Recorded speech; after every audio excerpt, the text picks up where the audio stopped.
നമസ്കാരം. Friday open ഹൗസിലേക്ക് സ്വാഗതം. ഫ്രൈഡേ ഓപ്പൺ ഹൗസിലേക്ക് ആദ്യമായി വരുന്ന ആരെങ്കിലും ഉണ്ടെങ്കിൽ അവരുടെ അറിവിലേക്ക് ഇതൊരു ചെറിയ ആഗോള കൂട്ടായ്മയാണ്. കഴിഞ്ഞ 4 വർഷമായിട്ട് നിങ്ങൾ തുടരുകയാണ്. ഡോക്ടർ ഷിറാസ് ബാവ, ജോഷി, ഞാൻ, ഡോക്ടർ സസ്ലാല്, ക്രിസ്റ്റി, ഇങ്ങനെ കുറച്ച് പേര് ഇതിൻ്റെ പിന്നിലുണ്ട്. ഞങ്ങൾ ചെയ്യുന്നത് മലയാളികളായിട്ടുള്ള പ്രത്യേക ജീവിത വിജയങ്ങൾ നേടിയിട്ടുള്ള സാധാരണക്കാർക്ക് കൂടുതൽ താല്പര്യം ഉണ്ടാകാൻ സാധ്യതയുള്ള വിഷയങ്ങൾ കൈകാര്യം ചെയ്യുന്ന അല്ലെങ്കിൽ ജീവിത വഴികൾ തേടിയ നമ്മുടെ സുഹൃത്തുക്കളെ കൊണ്ടുവന്ന് അവരെ മറ്റുള്ളവർക്ക് പരിചയപ്പെടുത്തുക എന്നുള്ളതാണ് നമ്മൾ ചെയ്യുന്നത്. അപ്പോൾ നമ്മൾ ഏറ്റവും പ്രശസ്തരായവരുടെ പിന്നാലെ പോകാറില്ല, കാരണം അവർക്ക് പ്രശസ്തി ഉണ്ട്, അവരെ പറ്റി എല്ലാവർക്കും അറിയാം. പക്ഷേ നമ്മളല്ലാത്ത പലരുടെയും വലിയ വലിയ വിജയങ്ങൾ ആഘോഷിക്കപ്പെടാതെ പോയിട്ടുണ്ടാകാം, മറ്റുള്ളവർ അറിയാതെ പോയിട്ടുണ്ടാകാം. ഒരുപക്ഷെ അതൊക്കെ ചെറുപ്പക്കാർക്കും വിദ്യാർത്ഥികൾക്കൊക്കെ അനുകരിക്കാൻ ഉതകുന്നതുമായിരിക്കും. അപ്പോൾ അത്തരം സുഹൃത്തുക്കളാണ് നമ്മൾ ഇതിനകത്ത് കൊണ്ടുവരുന്നത്. അപ്പോൾ ഇത് ഫ്രൈഡേ ഓപ്പൺ ഹൗസിൻ്റെ 176ാമത്തെ ആഴ്ചയാണ്. 4ാം വർഷത്തിലാണ് ഞങ്ങളെ പിന്തുണയ്ക്കുന്ന വേറെ അനു അങ്ങനെയുള്ള സുഹൃത്തുക്കളും ഉണ്ട് ഈ ടീമിൽ. ഇന്ന് നമ്മുടെ അതിഥിയായിട്ടുള്ളത് മിസ്റ്റർ ഖലീലാണ്. ഖലീൽ ഒരു ഇലക്ട്രോണിക് എഞ്ചിനീയറാണ്. ജീവിതത്തിലെ ചെറിയ പ്രതിസന്ധികളെയൊക്കെ, വളരെ ചെറുതും വലുതുമായിട്ടുള്ള പ്രതിസന്ധികളെയൊക്കെ നേരിട്ട് മുന്നോട്ട് പോയ ഒരാളാണ്. അദ്ദേഹത്തെ വിശദമായി പരിചയപ്പെടുത്താനായിട്ട് ഞാൻ നമ്മുടെ സുഹൃത്ത് ലണ്ടനിൽ നിന്ന് ജോയിൻ ചെയ്തിട്ടുള്ള ജോഷി ക്ഷണിക്കുകയാണ്. Thank you doctor. എല്ലാവർക്കും നമസ്കാരം. ഖലീലിനെ പറ്റി എനിക്ക് കുറേ അധികം സംസാരിക്കാനുണ്ട്. ഞങ്ങൾ ഗ്രാജുവേഷനിൽ ഞാനും ഖലീലും ക്ലാസ്മേറ്റ് ആയിരുന്നു. അതിനുശേഷം ഫ്രണ്ട്ഷിപ്പ് കീപ്പ് ചെയ്യുന്നുണ്ട് ഞങ്ങൾ. ഖലീലിന്റെ വ്യക്തിത്വം, ഖലീൽ ജീവിതത്തിലെ പല വിഷമഘട്ടങ്ങളിൽ നമ്മൾ എല്ലാവരെയും പോലെ തന്നെ പല വിഷമഘട്ടങ്ങളിലൂടെ പോയതാണ്. അതിൽ നിന്ന് പ്രചോദനം ഉൾക്കൊള്ളാൻ വേണ്ടി കുറേ അധികം കാര്യങ്ങൾ നമ്മൾക്ക് ഖലീലിൽ നിന്ന് അറിയാനുണ്ട്, പഠിക്കാനുണ്ട്. ഖലീലിനെ പറ്റി എൻ്റെ ഒരു സുഹൃത്ത് പറഞ്ഞൊരു സെന്റൻസ് എനിക്ക് വളരെയധികം ടച്ചിങ് ആയി. ഖലീലിന് നമ്മളോട് പറയാനുള്ളതിനേക്കാൾ കൂടുതൽ നമ്മൾക്ക് ഖലീലിനെ പറ്റിയാണ് പറയാനുള്ളത്, ഫ്രണ്ട്സിനെല്ലാം. ഖലീലിന്റെ ആ ഒരു സ്നേഹത്തിന്റെ, ഒരു സഹായത്തിന്റെ ഒക്കെ ഉള്ള ഒരു വ്യക്തിത്വം, ആറ്റിറ്റ്യൂഡ് എല്ലാം എടുത്തു പറയേണ്ടതാണ്. ഖലീലിന്റെ ജീവിതത്തിലൂടെ കടന്നുപോയ വിവിധ ഘട്ടങ്ങൾ, വിവിധ സ്റ്റേജുകളിൽ ഖലീൽ അത് ഫേസ് ചെയ്തത്, ഖലീൽ വളരെ ഒരു കോമൺ മാനായി ഇപ്പോഴും ജീവിക്കുന്നത്, അതെല്ലാം പാഠങ്ങളാണ്. അങ്ങനെയുള്ള ഒരു ഖലീലിനെ വ്യത്യസ്തമായ കാര്യങ്ങൾ മലയാളികളെ പരിചയപ്പെടുത്തുന്ന ഫ്രൈഡേ ഓപ്പൺ ഹൗസിലേക്ക് ഞാൻ ഹാർദവമായി സ്വാഗതം ചെയ്യുന്നു. ഖലീലിന്റെ വിശേഷങ്ങൾ കേൾക്കാൻ വേണ്ടി കാത്തിരിക്കാം. Thank you.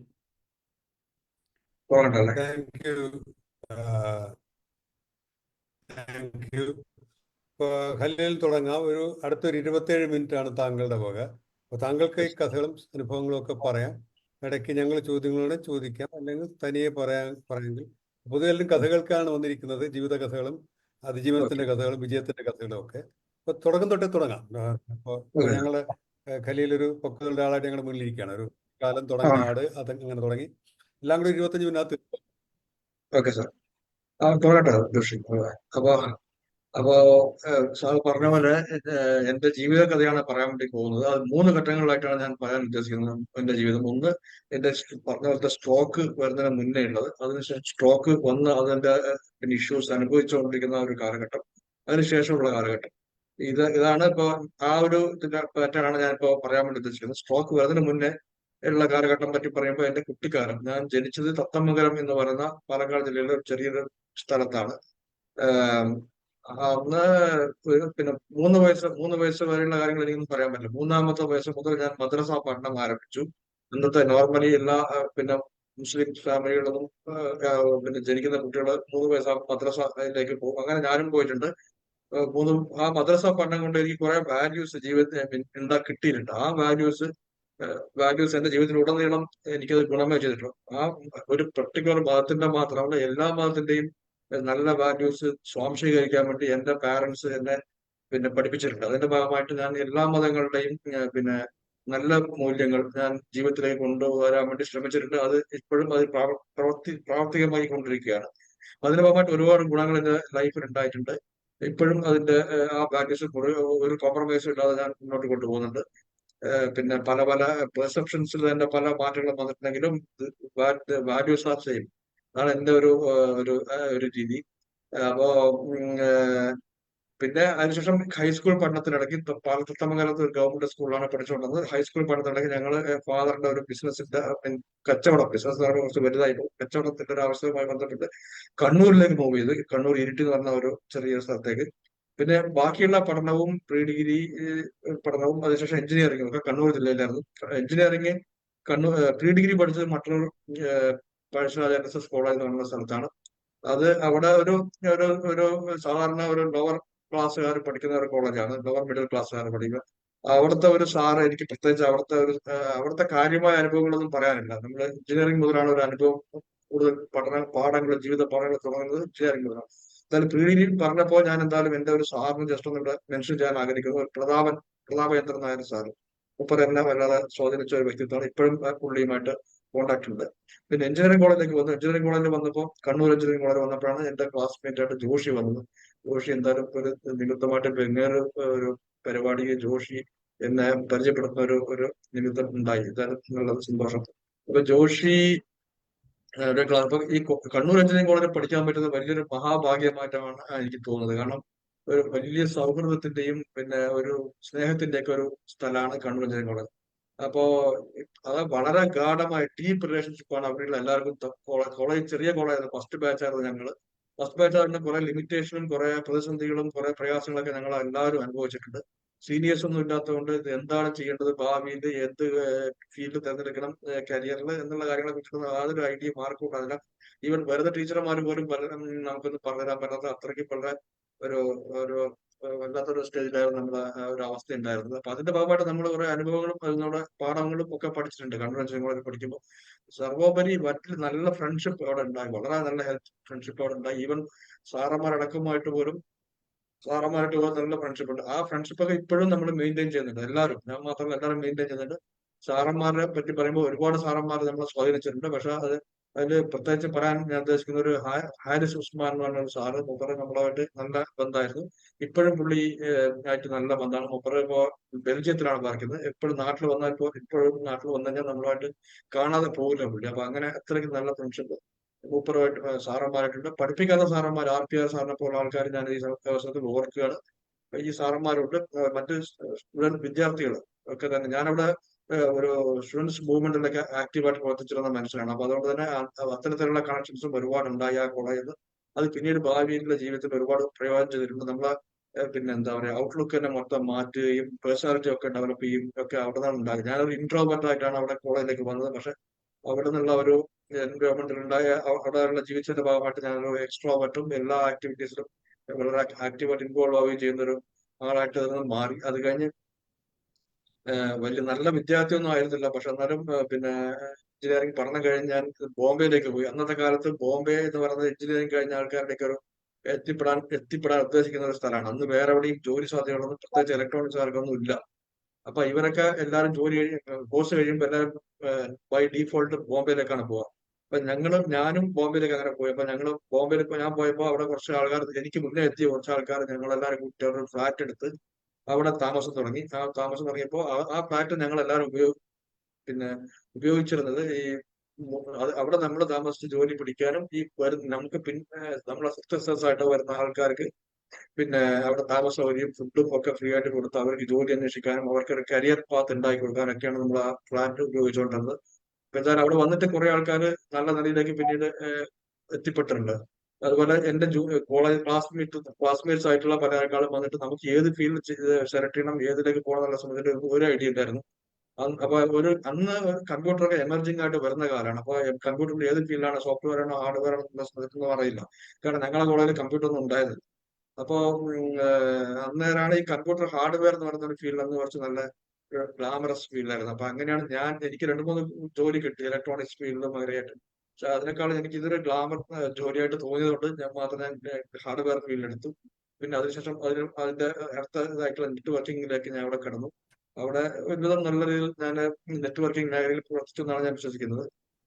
അതുപോലെ തന്നെ എനിക്ക് എന്റെ ബാക്ക് പിന്നിൽ വന്നിട്ടുള്ള ആൾക്കാർ ഞാൻ ആ മേഖലയിലേക്ക് പിന്നെ ഒന്ന് കൈപിടിച്ച് കൊണ്ടുവന്നിട്ടുണ്ട്. അവരൊക്കെ പിന്നീട് കരിയർ ലെവലിലേക്ക് പോയിട്ടുണ്ട്. ബോംബെയിൽ വളരെ എന്താ പറയുക, നമ്മൾ വിചാരിക്കുന്ന പോലെ ലൈഫ് അത്ര ഈസി അല്ലല്ലോ, എല്ലാവർക്കും അറിയാലോ. അപ്പൊ അത്തരം സാഹചര്യങ്ങളെ ഫേസ് ചെയ്യാൻ വേണ്ടി നമ്മൾ പഠിച്ചു. അതിനുള്ള അനുഭവങ്ങളെ ഉൾക്കൊണ്ടിട്ട് നമ്മൾ അടുത്ത സ്റ്റേജിലേക്ക് ഗൾഫിലേക്ക് പോയി. ഞാൻ ഗൾഫിലേക്ക് പോയി. അവിടെയും ഇതുപോലെ തന്നെ നെറ്റ്വർക്കിംഗ് മേഖല തന്നെയാണ് ഞാൻ വർക്ക് ചെയ്തുകൊണ്ടിരുന്നത്. പക്ഷെ അവിടുത്തെ ജോലി പ്രഷർ ഭയങ്കര കൂടുതലാണ്. ഈ ബോംബെയിൽ ഭയങ്കര തിരക്കും ഭയങ്കര ഹൊറിബിൾ ഒരു സിറ്റുവേഷൻ ആണെങ്കിലും ദുബായിലെ പോലെ പ്രഷർ അവിടെ ഉണ്ടാവില്ല. ദുബായിൽ ഭയങ്കര ഹെവി പ്രഷറാണ്, ഭയങ്കര ഹെക്ടിക് ജോബ് എൻവയോൺമെന്റ് ആണ് അവിടെയൊക്കെ. അപ്പൊ അതിന്റെ ഭാഗമായിട്ട് എനിക്ക് അതിനൊക്കെ വിത്ത്സ്റ്റാൻഡ് ചെയ്യാനുള്ള ഒരു കപ്പാസിറ്റി കുറച്ച് കുറവായിരുന്നുകൊണ്ട്, ഞാൻ കുറച്ചൊരു സെൻസിറ്റീവ് ആളൊക്കെ ആയിരുന്നുകൊണ്ട് എനിക്ക് ദുബായിലുള്ള വർക്ക് പ്രഷറിനെ വിത്ത്സ്റ്റാൻഡ് ചെയ്യാൻ വേണ്ടിയിട്ട് കുറച്ച് ബുദ്ധിമുട്ടുണ്ടായിരുന്നു. അതിന്റെ ഇടയ്ക്കാണ് എല്ലാരെയും പോലെ എനിക്ക് കല്യാണം കഴിക്കേണ്ട ഇത് വന്നത്. കല്യാണം കഴിക്കാൻ വേണ്ടി ഞാൻ 1997 നവംബർ 16 എന്റെ കല്യാണം കഴിഞ്ഞത്. അപ്പോൾ അന്ന് ഞാൻ ദുബായിൽ നിന്ന് 1 മാസം ലീവ് എടുത്ത് നാട്ടിലേക്ക് പോയി. നാട്ടിലേക്ക് പോയപ്പോ എനിക്ക് അതിന്റെ ഇടയ്ക്ക് ഒരു കാര്യം പറയാൻ വിട്ടുപോയി. ഈ കോളേജിൽ പഠിക്കുമ്പോൾ ഈ സൗഹൃദത്തിന്റെ കാര്യം പറഞ്ഞപ്പോ ഒരു പ്രത്യേക സൗഹൃദ കൂട്ടായ്മനെ പറ്റി പറയാണ്ട് പോകാൻ വേണ്ടി കഴിയില്ല. കാരണം ഞങ്ങളൊരു കുറച്ച് ആൾക്കാർ, ഈ ഹോസ്റ്റലേഴ്സ് അല്ലാത്ത കുറച്ച് ആൾക്കാർ പുറത്തൊരു വീടെടുത്ത് താമസം. അവരെ പറ്റി പറയുന്നത് വെച്ചാൽ അവര് എന്റെ ജീവിതത്തിൽ വളരെയധികം ഇൻഫ്ലുവൻസ് ചെയ്തിട്ടുള്ള ടീമുകളാണ്. അപ്പൊ അവര് ഒരു പ്രത്യേക ഗ്രൂപ്പായിട്ട് നമ്മളൊരു വീടെടുത്ത് പുറത്ത് താമസിച്ചു. ആ വീടിന്റെ പേര് ചെണ്ട എന്നാണ്. ആ ചെണ്ട എന്ന് പറഞ്ഞാൽ കാരണം എല്ലാവരും ഏത് സമയത്ത് ബഹളം ഉണ്ടായിരുന്ന ഒരു വീടായിരുന്നുകൊണ്ട് ചെണ്ട എന്നുള്ള പേര് നമ്മൾ അവിടുത്തെ ഒരു ഇൻമേറ്റ് അബൂബക്കറാണ് ആ പേരിട്ടത്. അപ്പൊ ആ കൂട്ടായ്മ ഇപ്പോഴും വളരെ സ്ട്രോങ് ഇതിൽ പോവാണ്. അപ്പൊ എന്റെ ജീവിതത്തിൽ എല്ലാവിധ പിന്നെ എന്താ പറയാ ഉയർച്ചയ്ക്കും താഴ്ചയ്ക്കും എല്ലാ നേട്ടത്തിനും ഒക്കെ പിന്നിൽ പ്രവർത്തിച്ചുകൊണ്ടിരിക്കുന്നത് മെന്റർമാരായിട്ട് നിൽക്കുന്നത് ഈ ടീമാണ് ഇപ്പോഴും സ്റ്റിൽ. സോ അവരെ വളരെ നന്ദിയോടുകൂടി ഞാൻ ഓർക്കുകയാണ്. അപ്പൊ എന്തായാലും അവരെ അതിൽ 10-14 ആൾക്കാരുണ്ട്. പക്ഷെ ഓരോരുത്തരും പേര് പറയാൻ ഇപ്പൊ സമയമില്ലാത്തതുകൊണ്ട് എല്ലാവർക്കും ആ ചെണ്ട ടീം മുഴുവൻ തന്നെ നമ്മൾ വളരെയധികം ഇൻഫ്ലുവൻസ് ചെയ്തിട്ടുള്ള ടീമാണ്. അപ്പൊ ഈ ദുബായിലേക്ക് പോയിട്ട് ബാക്ക് ടു ദുബായ്. അപ്പൊ അങ്ങനെ ഞാൻ കല്യാണം കഴിച്ച് തിരിച്ചു വന്നു. 1 മാസത്തിനകത്ത് എനിക്ക് ഈ പറഞ്ഞ പോലെ സ്ട്രോക്ക് വന്നു. സ്ട്രോക്ക് വരുന്നതിന് മുന്നേ എനിക്ക് കുറച്ച് സിംറ്റംസ് ഒക്കെ വരുന്നുണ്ടായിരുന്നു. ഈ തലവേദനയൊക്കെ വരുന്നത്. അപ്പൊ ഈ ദുബായിലെ വർക്ക് പ്രഷർ കാരണവും തിരക്ക് കാരണവും എനിക്കത് ശ്രദ്ധിക്കാനോ ചികിത്സിക്കാനോ ഒന്നും സമയം കിട്ടില്ല. ഞാൻ സാധാരണ ഹെഡേക്ക് വരുമ്പോൾ നമ്മള് അവിടുത്തെ മെഡിക്കൽ ഷോപ്പിൽ പോയി എന്തെങ്കിലും വാങ്ങിച്ച് കഴിച്ച് മാറ്റുന്ന ഒരു പരിപാടിയാണ് ഉണ്ടായിരുന്നത്. അപ്പൊ ഇത് പോയി ഒരു ശാസ്ത്രീയമായി ചെക്ക് ചെയ്യാനൊന്നും ഞാൻ അന്ന് ശ്രമിച്ചിട്ടുണ്ടായിട്ടില്ല. അപ്പൊ എന്റെ ഒരു കണ്ണ് അവയർനെസ് ഉണ്ടായിരിക്കും അപ്പൊ അതുകൊണ്ട് സ്ട്രോക്ക് തന്നെ വളരെ ഭീകരമായ സ്ട്രോക്കാണ് വന്നത്. ഡോക്ടർ ലാൽ സാറിനെ പറ്റി അറിയുന്നുണ്ടാവും. ഞാൻ ദുബായില് ഉള്ള സമയത്ത് രാവിലെ ഒരു 7 മണിക്കാകുമ്പോൾ പെട്ടിയെടുത്ത് പിന്നെ ഓഫീസിലേക്ക് ഇറങ്ങിയപ്പോ തലകറങ്ങി ഞാൻ വീണു. പിന്നെ ഭയങ്കര തലകറക്കായിരുന്നു. പിന്നെ ഛർദ്ദിച്ച് അങ്ങനെ അവിടെ കിടന്നു. പിന്നെ ഉടനെ തന്നെ അവിടെ നമ്മള് റൂംമേറ്റ്സ് ആയിട്ടുള്ള റാഫി, വിനോദ് തുടങ്ങിയിട്ടുള്ള ആൾക്കാർ വന്ന് എന്നെ ഉടനെ തന്നെ ഹോസ്പിറ്റലിൽ എത്തിച്ചു. 5 മിനിറ്റ്സിനകത്ത് എത്തിച്ചു. അപ്പോഴൊക്കെ ഞാൻ അൺകോൺഷ്യസ് ആയിരുന്നു. എനിക്ക് തോന്നുന്നു ഒരു 10-14 ദിവസത്തോളം ഞാൻ അൺകോൺഷ്യസ് ആയിട്ട് കിടക്കുമായിരുന്നു. ഇൻക്ലൂഡിങ് ഈ വെന്റിലേറ്ററിലൊക്കെ ഞാൻ കിടന്നിട്ടുണ്ട്. അതൊന്നും എനിക്ക് അറിഞ്ഞിട്ടുണ്ടായിരുന്നില്ല. ഞാൻ അതെല്ലാം കഴിഞ്ഞ് ബോധം വന്നപ്പോഴാണ് അറിയുന്നത് ഞാൻ ഇത്രയും അവസ്ഥകളിലൂടെ കടന്നുപോയിരുന്നുണ്ട്.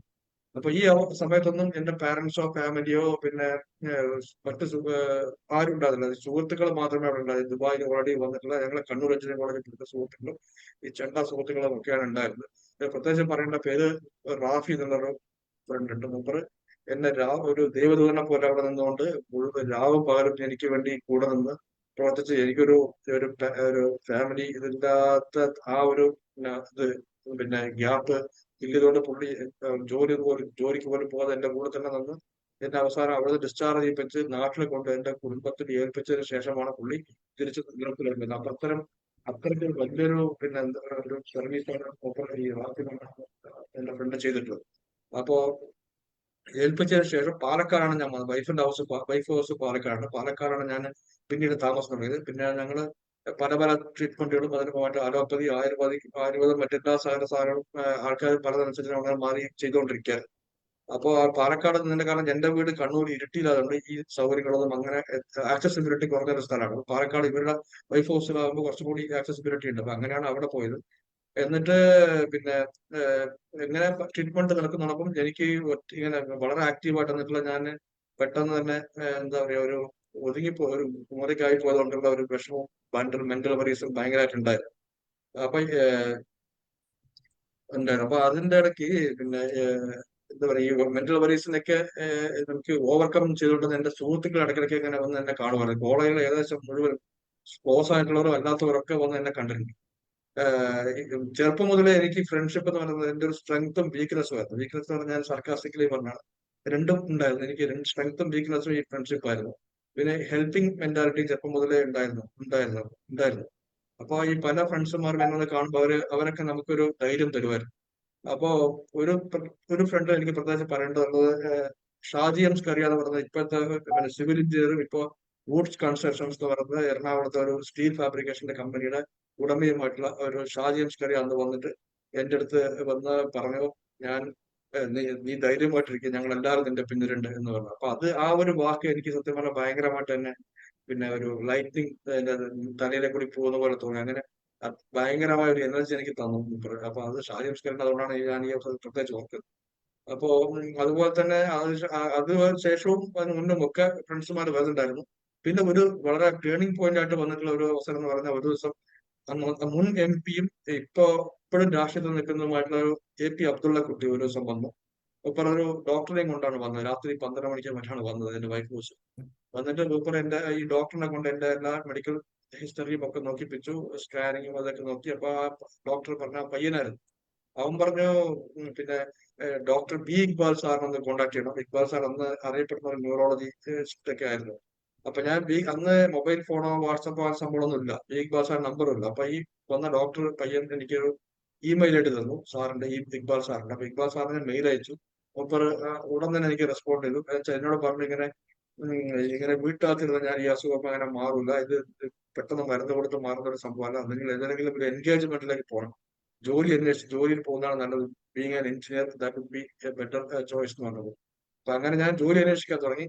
അപ്പോ പല സ്ഥാപനങ്ങളും എന്റെ ഗൾഫ് എക്സ്പീരിയൻസ്, ഹോം എക്സ്പീരിയൻസ് അന്നത്തെ കാലത്ത് ചിലപ്പോ ഇവിടെ ഒന്നും ഉണ്ടാവണമെന്നില്ല അത്ര എക്സ്പീരിയൻസ് ഉള്ള ആൾക്കാർ. അപ്പൊ ലക്കിലി എനിക്ക് ആ സീഡിച്ച് എന്ന് പറഞ്ഞ സ്ഥാപനത്തിൽ അന്ന് ഇതേ പിന്നെ പൊസിഷനിലേക്ക് വേണ്ട എനിക്ക് എക്സ്പീരിയൻസ് ഉള്ള പൊസിഷനിലേക്ക് വേണ്ട ഒരു വേക്കൻസി ഉണ്ടായിരുന്നു. അപ്പോ അന്ന് അവിടെ വർക്ക് ചെയ്ത രഞ്ജിത്ത്, KS രഞ്ജിത്ത് എന്ന എന്റെ ഒരു ജൂനിയർ ആയിട്ടുള്ള പ്രവീണ എന്ന കുട്ടിയുടെ ഇപ്പോഴത്തെ KCB എക്സിക്യൂട്ടീവ് എഞ്ചിനീയറാണ്. ആ കുട്ടിയുടെ ഹസ്ബൻഡ് അവിടെ വർക്ക് ചെയ്യുന്നത് രഞ്ജിത്ത്. മൂപ്പർ അവിടുത്തെ അപ്ലിക്കേഷൻ അവരെ കോൺടാക്ട് ചെയ്തപ്പോൾ മൂപ്പർ എനിക്ക് അപ്ലിക്കേഷൻ ഒക്കെ വാങ്ങിച്ച് എനിക്ക് അയച്ചു. അത് ഫില്ല് ചെയ്ത് അയച്ചു. പിന്നെ ഡ്യൂ ടു മൈ കണക്ഷൻസ് ഉണ്ട്, എനിക്ക് അവിടെ ജോലി കിട്ടി സീഡിക്കിൽ. അങ്ങനെ സീഡിക്കിൽ വന്നു 2001 വന്നു. പിന്നീട് ഞാൻ അങ്ങനെയാണ് ഈ ഷിറാസിനെ പരിചയപ്പെടുന്നത്. ഷിറാസ് ഞാൻ ഒരുമിച്ച് കുറെ കാലം ഉണ്ടായിരുന്നു, ഒരേ ടീമിലൊക്കെ ആയെന്ന് പറയാം. നല്ല ഫ്രണ്ട്ഷിപ്പ് വന്നു. പിന്നെ ഞങ്ങൾ എല്ലാവരും ഷിറാസും ഞാൻ ഉൾപ്പെടെ 4-5 ആൾക്കാരെ ഇൻഫർമേഷൻ കേരള മിഷനിലേക്ക് ട്രാൻസ്ഫർ ചെയ്തു. അത് ട്രാൻസ്ഫർ ചെയ്യാനുള്ള കാരണം എന്ന് പറഞ്ഞാൽ ഈ സീഡിന്റെ പ്രൊജക്ട് ആയിരുന്നു ഇൻഫർമേഷൻ കേരള മിഷൻ. അപ്പൊ സീഡിന്റെ ഈ പ്രൊജക്ടിലേക്ക് ഞങ്ങൾ 5-6 ട്രാൻസ്ഫർ ചെയ്തു. പിന്നീട് ഞാൻ ഐക്യാമ തന്നെ ഞാൻ കണ്ടിന്യൂ ചെയ്തു. 22 വർഷത്തോളം അതിനുശേഷം ഞാൻ അവിടെ വർക്ക് ചെയ്തു. ഷിറാസ് എടുക്കാതെ പിന്നെ തിരിച്ച് സീറ്റിലേക്ക് തന്നെ തിരിച്ചുപോയി. അപ്പൊ ഈ ഐക്യാമിലുള്ളപ്പോ എന്നെ അന്ന് ഉണ്ടായിരുന്ന ഡയറക്ടർമാര്, ആദ്യം ഉണ്ണികൃഷ്ണൻ സാറായിരുന്നു, ഉണ്ണി മാഷ്. അതിനുശേഷം വന്നിട്ടുള്ള പിന്നെ NK പ്രസാദ് മാഷ്, പ്രസാദ് മാഷ് ഇപ്പൊ ജീവിച്ചിരിപ്പില്ല. പിന്നെ സാംബശിവറാവു IAS സാറ്, പിന്നെ സന്തോഷ് ബാബു IAS സാറ്, ഇവരൊക്കെ എന്നെ വളരെയധികം ചിത്ര മാഡം IAS, ഇവരൊക്കെ നമ്മൾ നല്ല രീതിയിൽ പരിഗണിക്കുകയും എനിക്ക് നല്ല ഒരു സപ്പോർട്ട് തരികയും ചെയ്തതിന്റെ ഭാഗമായിട്ട് എനിക്ക് ഐക്യാമിൽ നല്ലോണം വർക്ക് ചെയ്യാൻ വേണ്ടി കഴിഞ്ഞിരുന്നു.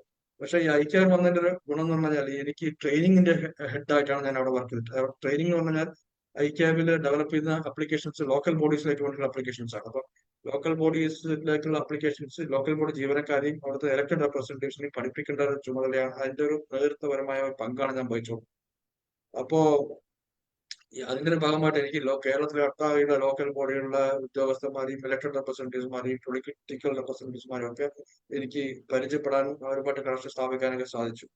ഞാൻ പാരലലി എനിക്ക് ഇങ്ങനെ ഞാൻ പറഞ്ഞ കുറച്ച് സോഷ്യൽ മൂവ്മെന്റിലൊക്കെ ഉണ്ടായിരുന്നതുകൊണ്ട് നാട്ടില് ഈ ട്രിവാൻഡ്രത്തായിട്ട് പോലും മറ്റൊരു നാടായിട്ട് എന്റെ നാടല്ലാത്തത് എന്നിട്ട് പോലും ഞാൻ ഇവിടെയൊക്കെ വളരെ ആക്റ്റീവായിട്ട് എല്ലാ കാര്യങ്ങളും ഉണ്ടായിരുന്നു. ഈവൻ കോവിഡ് സമയത്തൊക്കെ ഈ ആൾക്കാർക്ക് ഭക്ഷണം എത്തിക്കാനും അതിനൊക്കെ ഞാൻ കാര്യമായിട്ട് ഉണ്ടായിരുന്നു, ഇൻവോൾവ് ആയിരുന്നു. അപ്പൊ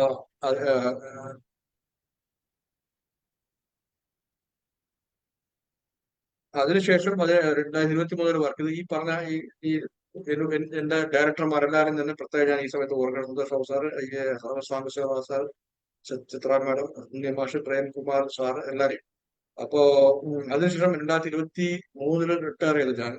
റിട്ടയർ ചെയ്തിട്ട് പിന്നെ നെക്സ്റ്റ് ഡേ തന്നെ ഞാൻ കമ്പ്യൂട്ടർ എന്ന് പറയുന്ന പ്രൈവറ്റ് കമ്പനിയിലേക്ക് വന്നു. കാരണം വെച്ചാൽ പ്രൈവറ്റ് കമ്പനി അത് തന്നെ തുടങ്ങിയത് എന്റെ ഒരു സുഹൃത്താണ്, ഷാക്കിർ എന്ന് പറഞ്ഞിട്ട്. മൂപ്പര് ഗൾഫിലുള്ള ഒരു ബിസിനസ്സുകാരാണ്. മൂപ്പര് ഇപ്പൊ ഇവിടെ തുടങ്ങിയിട്ട് എന്നെ അതിന്റെ പിറ്റേ ദിവസം തന്നെ ഇവിടെ വന്നു. ഇവിടെ ഞാൻ ചീഫ് ഓപ്പറേറ്റിംഗ് ഓഫീസറായാണ് വർക്ക് ചെയ്യുന്നത്.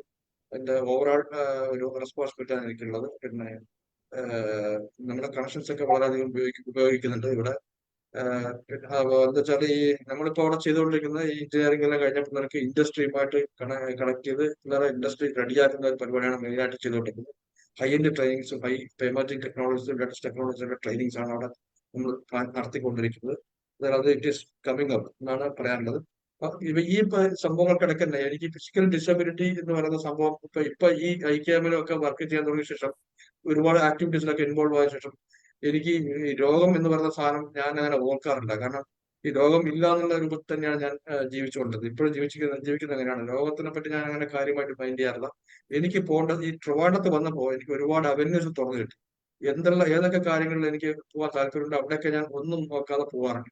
പലപ്പോഴും എന്നെ സഹായിക്കുന്ന ഈ സുധീർ കൃഷ്ണൻ എന്ന് പറഞ്ഞ എന്റെ ജോലിയായിട്ട് പഠിച്ച ഇപ്പൊ ടെക്നോ പാർക്കിൽ ഒരു എഞ്ചിനീയർ ആയിട്ട് കിട്ടുകയാണ്. ഇപ്പൊ സ്വന്തമായിട്ട് സ്ഥാപനം നടത്തുന്ന സുധീർക്കെയാണ് എന്നെ പല സ്ഥലത്തേക്ക് കൊണ്ടുപോകുന്നത്. മൂപ്പര് എനിക്ക് ഒറ്റയ്ക്ക് പോകാൻ പറ്റുന്ന സ്ഥലങ്ങളൊക്കെ പുള്ളിനെയാണ് ഞാൻ കൊണ്ടുപോകുന്നത്. പുള്ളിനെയും ഞാൻ നന്ദി കൂടെ ഓർക്കാണ് ഈ സമയത്ത്.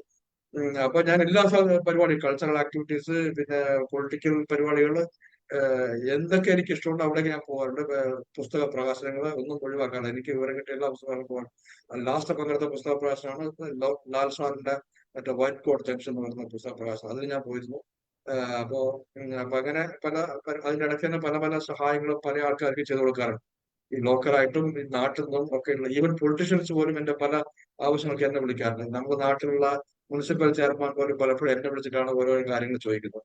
അപ്പൊ അങ്ങനെ ഈ ആൾക്കാർ സഹായം ചെയ്യുന്നതിൽ എനിക്കൊരു ഭയങ്കര ഒരു പാഷൻ പോലെ ഉള്ള ഒരു മനുഷ്യരുണ്ട്. അങ്ങനെ ചെയ്യാനുള്ള കാരണം എന്ന് പറഞ്ഞാൽ അങ്ങനെ ചെയ്യാനുള്ള ഒരു ടെംപ്ടേഷൻ എനിക്ക് വന്നത്, എനിക്ക് ഇവരൊക്കെ ചെയ്തു കൊടുക്കുമ്പോൾ ഇവരുടെ അടുത്ത് കിട്ടുന്ന ഒരു സ്നേഹവും ഒരു സന്തോഷവും എനിക്കും പോസിറ്റീവായിട്ട് ബാധിക്കുന്നുണ്ട്. മാത്രമല്ല പിന്നെന്താ പറയുക, പോസിറ്റീവ് എനർജിയും എനിക്ക് കിട്ടുന്നുണ്ട്. അതിന്റെ ഭാഗമായിട്ടാണ് ഞാൻ ഇവരൊക്കെ കൂടുതലായിട്ട് സഹായിക്കാൻ. എനിക്ക് ഒരു സഹായത്തിന് ഒരു അഭ്യർത്ഥന വരുമ്പോൾ ഞാനതിനെ ഒരു ഓപ്പർച്യൂണിറ്റി ആയിട്ടാണ് എടുക്കുന്നത്. എന്നിട്ടാണ് ഇവരെ അതിനുവേണ്ടി എന്ത് പിന്നെ നഷ്ടങ്ങളും സഹിച്ച് ഞാൻ ചെയ്തു കൊടുക്കാറുണ്ട്. ഈവൻ ടൈമും പിന്നെ എന്റെ സാമ്പത്തികമായതും എല്ലാം ഒന്നും നോക്കാണ്ട് ഇവർക്ക് വേണ്ടി ചിലപ്പോൾ ഫിസിക്കലി ആയിട്ട് പോലും ഞാൻ സെക്കൻഡ് ഇയറിൽ അവിടെയൊക്കെ പോയി എന്റെ കണക്ഷൻസ് ഉപയോഗിച്ചിട്ട് ചെയ്തു കൊടുക്കാറുണ്ട്. 90% പരിപാടികളും ഞാൻ അങ്ങനെ ചെയ്തു കൊടുക്കാറുണ്ട്. ഞാനിപ്പോ ഈ ഡിസബിലിറ്റി ഒക്കെ ഞാൻ മറന്നു. ഡിസബിലിറ്റിയുടെ കാര്യം പറഞ്ഞു, ഇത് പോസ്റ്റ് എന്റെ രോഗത്തിന് ശേഷമുള്ള ഒരു ഫേസ് ആണ് ഞാൻ പറയുന്നത്. വളരെ ആക്റ്റീവായിട്ട് നിൽക്കാൻ പറ്റുന്ന ഇവരുടെയൊക്കെ കിട്ടുന്ന സ്നേഹവും പ്രാർത്ഥനയും എന്താ പറയാ അവരുടെ സന്തോഷവും ഒക്കെ തന്നെയാണ് എന്നെ മുന്നോട്ട് നയിച്ചത്. ഇങ്ങനെയുള്ള സഹായങ്ങളൊക്കെ ചെയ്തു കൊടുക്കും. ഇപ്പൊ ഇതിന്റെ ഭാഗമായിട്ട് എന്താ പ്രശ്നം വെച്ചാൽ ഇവരൊക്കെ തിരിച്ച് അവര് റെസിപ്രോക്കേറ്റ് ചെയ്യാറില്ല പലപ്പോഴും. നമ്മളിപ്പോ ഒരാൾ സഹായം ചെയ്തിരിക്കുന്ന എന്തെങ്കിലും പ്രത്യേകിച്ച് റിട്ടേൺ പ്രതീക്ഷിച്ചിട്ടല്ല. മാത്രമല്ല നമ്മളൊരു ഫ്രണ്ടാക്കുന്ന ഒരു നെയിം സേക്ക് ഫ്രണ്ട്ഷിപ്പ് അല്ല, ഡീപ്പായിട്ടുള്ള ഫ്രണ്ട്ഷിപ്പ്. അതുകൊണ്ട് ഞാൻ എന്ത് പറഞ്ഞാലും ഈ ഉദ്യോഗസ്ഥന്മാരും അങ്ങനെയുള്ള ആൾക്കാരൊക്കെ എന്നെ പറയുമ്പോൾ അതുപോലെ ചെയ്തു തരാം. അതുകൊണ്ട് നാട്ടുകാർക്ക് അത് പ്രയോജനപ്പെടുത്താറില്ല. ഞാൻ എന്റെ ഈ കണക്ഷൻസ് ഒക്കെ ഈവൻ IAS-കാർക്കും ഒക്കെ ഞാൻ സഹായിച്ചു കൊടുക്കാറുണ്ട്. അപ്പൊ പലരും ഈ ഞാൻ പറഞ്ഞ പൊളിറ്റിക്കൽ ആൾക്കാർ, ഞാൻ പൊളിറ്റിക്കൽ ആൾക്കാർ ചെയ്യുന്ന പോലത്തെ പരിപാടി ചെയ്യുന്ന എന്നിട്ട് പൊളിറ്റിക്കൽ ആൾക്കാർ പോലും എന്നോട് പറഞ്ഞിട്ട് പല സഹായങ്ങളും ചെയ്യിപ്പിച്ചിട്ടുണ്ട്. എനിക്ക് ട്രിവാൻഡ്രം ആക്സസിബിലിറ്റി ഉള്ളതുകൊണ്ട്. അപ്പൊ അതൊക്കെ ഞാൻ പറഞ്ഞത്, ഇത് എനിക്കൊരു മെസ്സേജ് ആയിട്ട് പറയാനുള്ളത് വെച്ച് കഴിഞ്ഞാല് ഞാൻ എന്നെ കൊണ്ട് ഇങ്ങനെ പോയിട്ട് പറഞ്ഞാൽ ശരിയാവില്ല. അപ്പോ പിന്നെ ഇത് എല്ലാവർക്കും ഇങ്ങനെയുള്ള അസുഖങ്ങളൊക്കെ വരുന്ന ആൾക്കാർക്ക് ഇപ്പൊ ഒരു പാഠമായിട്ട് പഠിക്കേണ്ടത് വെച്ച് കഴിഞ്ഞാൽ, ഞാന് ഇത് സത്യം പറഞ്ഞാൽ ഒരു മരുന്ന് കൊണ്ടോ, ഇക്ബാൽ സാർ പറഞ്ഞ പോലെ അതിപ്പോഴും ഓർക്കുകയാണ് ഞാൻ, ഒരു മരുന്നോ ചികിത്സയോ കൊണ്ട് ഇത്തരം അസുഖങ്ങൾ മാറ്റാൻ ബുദ്ധിമുട്ടായി. അതിനോടൊപ്പം തന്നെ നമ്മുടെ മെന്റൽ പവർ ഒരു പ്രധാനപ്പെട്ട ഫാക്ടറാണ്. ഇതിലൊരു വല്ലാത്തൊരു നല്ലൊരു ശതമാനം മെന്റൽ പവറിന് കൊടുക്കേണ്ടി വരും. കാരണം ഇത് എന്റെ അനുഭവത്തിൽ ഞാൻ പറഞ്ഞത്, ഞാൻ ചികിത്സ ഒന്നും ചെയ്തിട്ടുണ്ടെങ്കിലും വലിയ ദീർഘകാലം പ്രൊളോങ്ഡ് ആയിട്ടുള്ള ചികിത്സ ഒന്നും അങ്ങനെ ചെയ്തിട്ടില്ല. അപ്പോ ബട്ട് എന്റെ ഒരു മെന്റൽ പവറും ഈ പറയുന്ന ആൾക്കാരുടെ കിട്ടുന്നുള്ള പോസിറ്റീവ് എനർജിയും ഒരു നമ്മളെ മനസ്സിലുള്ള ഒരു ത്രൈവും ഒരു ഏർജും എല്ലാം കൊണ്ട് ഞാന് പിന്നെ ഒന്നും നോക്കാതെ എന്റെ ഒരു ഫിസിക്കൽ ഡിസബിലിറ്റി ഒന്നും മറന്നുകൊണ്ടാണ് എല്ലാ കാര്യവും ചെയ്യുന്നത്. അപ്പൊ ഇതെല്ലാവർക്കും പറ്റും. കാരണം വെച്ചാൽ ഇങ്ങനെയുള്ള ആൾക്കാർക്ക് പിന്നെ ഒരു പാഷനും ഒരു നല്ല പോസിറ്റീവ് മൈൻഡും ഒക്കെ ഉണ്ടെങ്കിൽ ആർക്കും തന്നെ ഇങ്ങനെ കടന്നു പോകേണ്ട സ്ഥിതി വരില്ല. അല്ലാണ്ട് എനിക്കിങ്ങനെ അസുഖം വന്നു പോയി ഇനിയിപ്പോ എനിക്കൊന്നും പറ്റില്ല എന്ന് പറഞ്ഞ് കിടന്നാൽ ഞാൻ ഒന്നും ചെയ്യാൻ പറ്റില്ല. അപ്പൊ നമ്മൾ ഇതെല്ലാം പറഞ്ഞുകൊണ്ട് ആദ്യകാലത്തെ കുറെ ഡിഫിക്കൽട്ടീസ് വരും, പക്ഷെ അതിനാണ് ഈ സൗഹൃദങ്ങളൊക്കെ നമ്മളെ സഹായിക്കുക. അവരൊക്കെ നമ്മളെ ഈ ഡിഫിക്കൽട്ടീസിനൊക്കെ ഓവർകം ചെയ്യാൻ വേണ്ടി സഹായിച്ചു കഴിഞ്ഞാൽ പിന്നെ നമുക്ക് ഒന്നും നോക്കേണ്ട ആവശ്യമില്ല. നമുക്ക് നമ്മളെ കാര്യങ്ങളുമായിട്ട് മുന്നോട്ട് പോകാൻ വേണ്ടി ഒരു പ്രശ്നം ഉണ്ടാവില്ല. ഇതിന്റെ അനുഭവത്തിനാണ് ഞാൻ പറയുന്നത്. അപ്പൊ ആർക്ക് വേണമെങ്കിലും ചെയ്യാൻ പറ്റും. ഇങ്ങനെയുള്ള സംഭവങ്ങൾ ഒരു കിടന്നു പോകാതെ നോക്കേണ്ടത് അവരവരുടെ ഒരു ഇതാണ്. അവര് തന്നെ വിചാരിക്കണം. എന്നാൽ അവർക്ക് വരാം. ഈ മരുന്ന് ചികിത്സയും കൊണ്ട് മാറുമെന്ന് കാത്തിരി തന്നെ ഒരിക്കലും എണീച്ച് നമ്മൾ നടക്കുന്ന ഒരു അവസ്ഥ ഉണ്ടാവില്ല. അതെന്റെ ദിസ് മൈ എക്സ്പീരിയൻസ്. അങ്ങനെയാണ് എനിക്ക് പറയാനുള്ളത്. ഇത്രയും ഞാൻ പക്ഷെ ഇതിനിടയ്ക്ക് ഒരുപാട് മറ്റു കാര്യങ്ങളും ചെയ്യാറുണ്ട്. ഈ സഹായവും ഫ്രണ്ട്ഷിപ്പും മാത്രമല്ല, എന്റെ കോളേജുമായി ബന്ധപ്പെട്ട് പല പരിപാടികളും ഓർഗനൈസ് ചെയ്യാറുണ്ട്. അവരുടെ പരിപാടി നടത്തുമ്പോൾ ഞാൻ പോകാറുണ്ട്. കോഴിക്കോടായാലും കണ്ണൂരായാലും കാസർഗോഡായാലും ഈവൻ ബോംബെയിൽ പോലും ഗുജറാത്തിൽ പോലും പോയിട്ടുണ്ട്. ഒറ്റയ്ക്ക് ഫ്ലൈറ്റ് കയറി പോയി അവിടെ ഗുജറാത്തിൽ പോയി പങ്കെടുത്ത് വന്നിട്ടുണ്ട്. അപ്പൊ അങ്ങനെ വളരെ ആക്റ്റീവായിട്ട് നിൽക്കാൻ വേണ്ടി സഹായിച്ചിട്ടുണ്ട്. അത് പലരുടെയും സഹായങ്ങളും ഒക്കെ അതിനകത്ത് ഉണ്ടായിട്ടുണ്ട്. എനിക്ക് ഫ്രണ്ട്സുമാരുടെയും നാട്ടുകാരുടെയും ബന്ധുക്കളുടെയും ഫാമിലിയുടെയും ഒക്കെ സഹായങ്ങൾ ഉണ്ടായിട്ടുണ്ട്. സഹായം ഉണ്ടായിട്ടുണ്ട്. ഈവൻ ഓഫ് കോഴ്സ് ദൈവത്തിന്റെ നല്ലൊരു സഹായം എനിക്ക് കിട്ടുന്നുണ്ട്. ഓരോ സമയങ്ങളിലും വളരെ അധികം എന്താ പറയാ, വളരെ അധികം ബുദ്ധിമുട്ടുന്ന അവസരങ്ങൾ ആരെങ്കിലും അങ്ങനെ സഹായിക്കുന്ന തരത്തിൽ സഹായങ്ങൾ വരാറുണ്ട്. അതൊക്കെ മറ്റുള്ളവരുടെ പ്രാർത്ഥന കൊണ്ടായിരിക്കാം എന്ന് ഞാൻ പ്രതീക്ഷിക്കുന്നു, എന്ന് വിചാരിക്കുന്നു. അപ്പൊ ഇത്രയുമാണ് എനിക്ക് പറയാനുള്ളത്. അപ്പൊ എനിക്ക് നന്ദി പറയാനുള്ള പിന്നെ ആൾക്കാർ ഞാൻ പല സമയത്തായിട്ട് പറഞ്ഞിട്ടുണ്ട്. പല അവസരങ്ങളിൽ എന്നെ പ്രചോദിപ്പിച്ച് എന്നെ സഹായിച്ചിട്ടുള്ള, എന്നെ സപ്പോർട്ട് ചെയ്തിട്ടുള്ള ഒരുപാട് ആൾക്കാർ ഞാൻ പറഞ്ഞിട്ടുണ്ട്.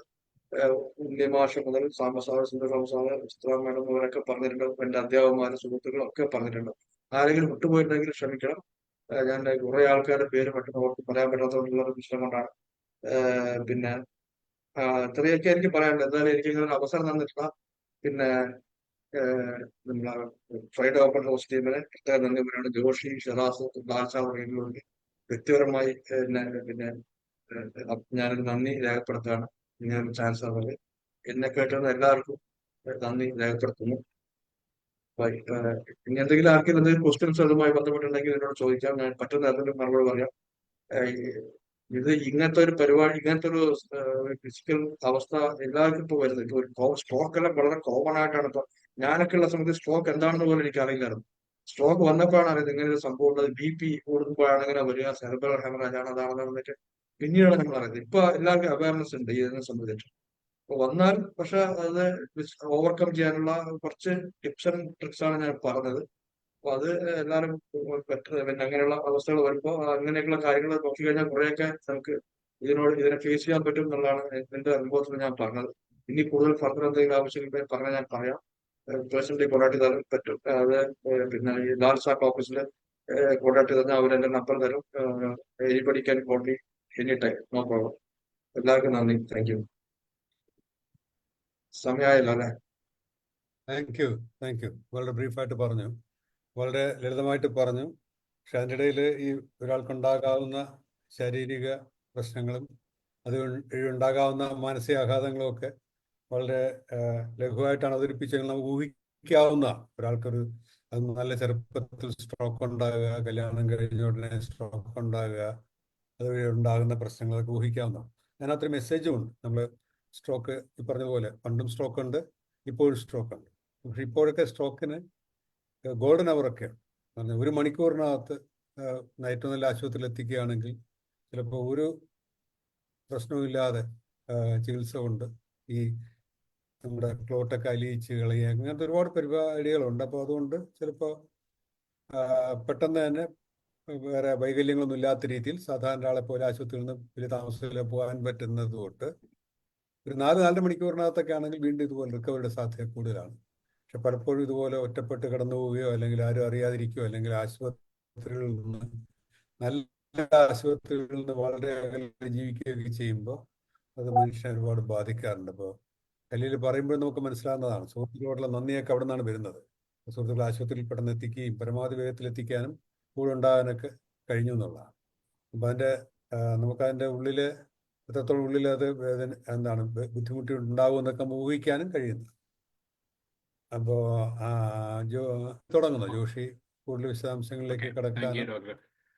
ഖലീലെ ഭയങ്കര ഇൻസ്പിറേഷണൽ ആയിരുന്നു. ഞാൻ പ്രതീക്ഷിച്ചതിലും കുറെ അധികം കാര്യങ്ങൾ ഖലീലിൽ നിന്ന് അറിയാൻ പറ്റി. അതിലെനിക്ക് അവസാനം ഇപ്പോൾ ഡോക്ടർ ലാല് പറഞ്ഞതുപോലെ അവസാനത്തെ ആ മെസ്സേജ് വളരെ ക്ലിയർ ആണ്. ഒരു പോസിറ്റീവ് മൈൻഡും സിൻസിയറിറ്റിയും ആ ഒരു പാഷനും ഉണ്ടെങ്കിൽ ഇതുപോലെ ഖലീലിന് ഞാൻ മനസ്സിലാക്കിയിടത്തോളം ഖലീൽ ഫിസിക്കൽ ഡിസേബിലിറ്റി എന്ന് പറയുന്നത് 80% ഉണ്ടായിരുന്നെന്നും അതിൽ നിന്ന് ട്രീറ്റ്മെന്റിലൂടെ 50%ആയി. ഒരു പകുതി ഭാഗം ശരീരത്തിന്റെ തളർന്നിരിക്കുന്ന ഖലീൽ ഒരു മുഴുവൻ ഭാഗവും ഇരിക്കുന്ന എന്നേക്കാളും എത്രയോ ഉപരി നല്ല കാര്യങ്ങളും ഫ്രണ്ട്ഷിപ്പും ട്രാവലും, കോഴിക്കോട് ഈ അടുത്ത കാലത്ത് ട്രാവൽ ചെയ്ത് എനിക്കറിയാം, കന്യാകുമാരിയിൽ പോയതറിയാം, ഫംഗ്ഷനുകൾ അറ്റൻഡ് ചെയ്യുന്നതും ഒരു പൊതുവേ ഉള്ള ഒരു നോർമൽ ലൈഫ് ഇങ്ങനെയുള്ള ഒരു അസുഖം ബാധിച്ചിട്ട് അതിനുശേഷം തളർന്നു പോയെങ്കിൽ കൂടി ചെയ്യാൻ കഴിയുന്നത് വളരെയധികം ഇൻസ്പിറേഷണലാണ്.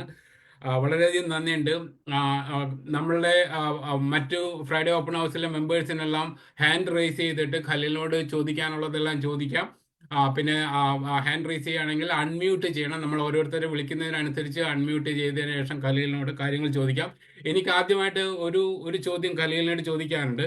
ഈ യാത്രയിൽ ഖലീലിന്റെ ഫാമിലിനെ പറ്റി ഒന്ന് അറിഞ്ഞാൽ കൊള്ളാം. ഖലീലിന്റെ വൈഫും കുട്ടിയും ഉള്ളതും അവരെ പറ്റി ഒന്ന് അറിഞ്ഞാൽ കൊള്ളായിരുന്നു പ്ലീസ്. ഞാൻ പറഞ്ഞല്ലോ, വൈഫുണ്ട്, ഒരു ഹൗസ് വൈഫാണ്. പിന്നെ മോള് അവള് പിന്നെ ഫൈനൽ ഇയർ ഡിഗ്രി വുമൻസ് കോളേജിലാണ് പഠിക്കുന്നത്. അതാണ് ഫാമിലിയായിട്ട് ബന്ധപ്പെട്ട്. ഇപ്പൊ ഞങ്ങൾ ട്രിവാൻഡ്രത്താണ് താമസിക്കുന്നത്, വഴുതക്കാട്. നന്നായിട്ട് ഒരു ഇതിൽ പോകുന്നുണ്ട്. Great, thank you. വേറൊരു ചോദ്യം, ഈ ഖലീലിന്റെ സഹായങ്ങളെ പറ്റി വളരെയധികം ഞാൻ കേട്ടിട്ടുണ്ട്. ഞാൻ പേഴ്സണലി അനുഭവിച്ചറിഞ്ഞ ഒരാളും കൂടെയാണ്. കുറെ അധികം കാര്യങ്ങൾ ഖലീൽ എനിക്ക് വേണ്ടി ഹെൽപ്പ് ചെയ്തിട്ടുണ്ട്. ഈ ഹെൽപ്പ് ചെയ്യുന്ന കൂട്ടത്തിൽ നമ്മൾക്ക് എപ്പോഴും പറ്റുന്നതാണ്, നമ്മൾ വളരെ ഒരു അൺകണ്ടീഷണലി ഹെൽപ്പ് ചെയ്യുമ്പോൾ അത് ചൂഷണം ചെയ്യാനുള്ള ഒരു തരം വ്യഗ്രത കൂടി ചില വ്യക്തികളിൽ അൺഫോർച്ചുനേറ്റ്ലി നമ്മളെ ഫ്രണ്ട്സിൽ ഉണ്ടാവാറുണ്ട്. അതല്ലെങ്കിൽ നമ്മൾ വിളിക്കുന്നത്. അപ്പൊ ഖലീലിന്റെ ജീവിതത്തിലെ അനുഭവത്തിൽ ഖലീലിന് അങ്ങനെ എന്തെങ്കിലും ഒരു വീഴ്ച പറ്റിയിട്ടുണ്ടോ? ഒരാളെ സഹായിക്കാനോ അല്ലെങ്കിൽ ഒരാളിൽ നിന്ന് നെഗറ്റീവായിട്ട് എന്തെങ്കിലും കിട്ടിയിട്ടുണ്ടെങ്കിൽ അതൊന്ന് ഷെയർ ചെയ്യോ പ്ലീസ്. കിട്ടിയിട്ടുണ്ട്. അതായത് ഇപ്പൊ എന്റെ ഒരു ഫ്രണ്ട്, നമ്മളെ എല്ലാവർക്കും അറിയുന്ന ആൾ തന്നെയാണ്, എഞ്ചിനീയറിംഗ് കോളേജിൽ പഠിച്ച ആൾ തന്നെയാണ്.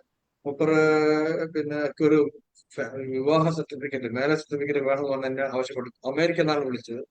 അപ്പൊ ആവശ്യപ്പെട്ടപ്പോ ഞാനത് എന്റെ കോണ്ടാക്ട്സ് ഉപയോഗിച്ചിട്ട് ആസ് യൂഷ്വൽ ചെയ്യുന്ന പോലെ ഞാൻ ചെയ്തു കൊടുത്തു. അവന് കിട്ടുകയും ചെയ്തു. കിട്ടിയിട്ട് പിന്നീടാണ് അറിഞ്ഞത്, പിന്നെ അവന് അമേരിക്കയിൽ ഒരു കല്യാണം കഴിഞ്ഞിട്ടുണ്ട്. അതുകൊണ്ട് ഇവിടെ പിന്നെ അടുത്ത് എന്തോ പ്രശ്നമുണ്ട്. അങ്ങനെ അവിടുത്തെ അമേരിക്കയിലുള്ള വൈഫ് നമ്മളെ കൂടെ എന്തെല്ലാം പ്രശ്നങ്ങളൊക്കെ, കോംപ്ലിക്കേഷനൊക്കെ എന്നോട് പറഞ്ഞത്. അന്നേരമാണ് എനിക്ക് ഇങ്ങനത്തെ പ്രശ്നങ്ങളൊക്കെ അറിയുന്നത്. ഞാൻ നോർമലായിട്ട് ഒരാൾ പറയുമ്പോൾ ചെയ്യുന്ന ഒരു സഹായം പോലെ ചെയ്തതാണ്. പക്ഷെ അത് പിന്നീട് വലിയൊരു കോംപ്ലിക്കേഷൻ സംഭവമാണെന്നുള്ളത് പിന്നീടാണ് അറിയുന്നത്. അപ്പൊ അവർക്ക് എന്നോട് ദേഷ്യമായിരുന്നു. കാരണം ഈ ഭാര്യ വീട്ടുകാർക്ക്, അവിടുത്തെ ഭാര്യ വീട്ടുകാർക്കും ഇവിടുത്തെ ഭാര്യ വീട്ടുകാർക്കും ഒക്കെ ഭയങ്കര പ്രശ്നങ്ങളായിരുന്നു. ഇങ്ങനെ ഞാൻ സഹായിച്ചതും പറഞ്ഞു, അങ്ങനെയുള്ള പ്രശ്നങ്ങൾ. ഖലീല് മുരളിത്തുമാരോട് ജോയിൻ ചെയ്തിട്ടുണ്ടെന്ന് തോന്നുന്നു.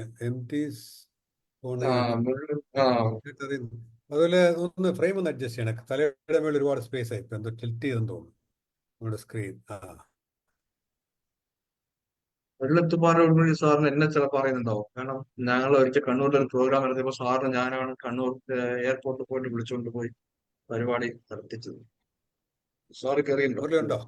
ഇല്ല, മുരളിച്ചേട്ടൻ ഉള്ളതായിട്ട് എനിക്ക് തോന്നാനില്ല ഡോക്ടർ, കണ്ടില്ലായിരുന്നു.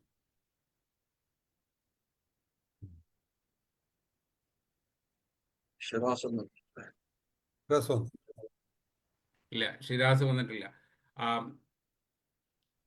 ഖലീലിനോട് സംസാരിക്കാനുള്ളതും ഖലീൽ പറഞ്ഞെടുത്ത് പറഞ്ഞ ഷിറാസിന്റെ ഒരു റിലേറ്റീവും കൂടെ ഹാരിസ് ഉസ്മാൻ സാറുണ്ട്.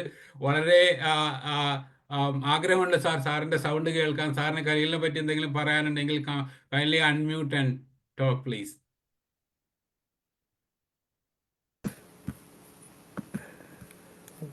എന്റെ വീഡിയോ ഓണാക്കാൻ പറ്റുന്നില്ല എന്ന് തോന്നുന്നു. ഹാരിസ് സാറെ ഒന്ന് കാണട്ടെ, ഒന്ന് ഓണാക്ക് വീഡിയോ. ഞാൻ ഓണാക്കാൻ നോക്കിയിട്ട് try start my video something is wrong. Video on enabled ആണ് സാർ, എനേബിൾഡ് ആണ്. എനിക്ക് തോന്നുന്നു സാറിന്റെ അവിടുത്തെ പ്രശ്നമാണെന്ന് തോന്നുന്നു. ഞാൻ മൈ വീഡിയോ ഇവിടുന്ന് ഒരു പ്രോംപ്റ്റും കൂടെ കൊടുത്തിട്ടുണ്ട്. സാറിന് അതവിടെ കിട്ടിയെങ്കിൽ ഓൺ ചെയ്യാൻ പറ്റേണ്ടതാണ്. അല്ലെങ്കിൽ ഒരു സാർ സെക്കൻഡ്. സംസാരിക്കണം. പിന്നീട് വീഡിയോ ശരിയാക്കാൻ സംസാരിച്ചു തുടങ്ങണം. അല്ലെങ്കിൽ വേറെ ആരെങ്കിലും സംസാരിച്ചു തുടങ്ങിക്കോ, ഞാൻ വീഡിയോ അപ്പോഴത്തേക്ക് ശരിയാവും നോക്കാം. സാറ് അത് വീഡിയോ ശരിയാക്കുമ്പോൾ എനിക്കൊരു ചോദ്യമുണ്ട്. ഇത് ഡയാൻ ഖലീൽ പറഞ്ഞ ചണ്ട ഗ്രൂപ്പിൽപ്പെട്ടതാണ്. ഖലീല് പറഞ്ഞു ഖലീലിന്റെ കല്യാണം നടന്നത് ഈ സ്ട്രോക്കിന് മുന്നെയാണ്. അപ്പൊ അത് കഴിഞ്ഞ് സ്ട്രോക്ക്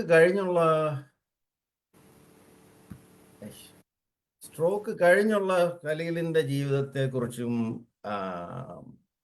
അതിന്റെ റിക്കവറിയെ കുറിച്ചും ഒക്കെ ഖലീൽ പറഞ്ഞപ്പോൾ ഖലീൽ പറഞ്ഞത് ഫ്രണ്ട്സ് അല്ലെങ്കിൽ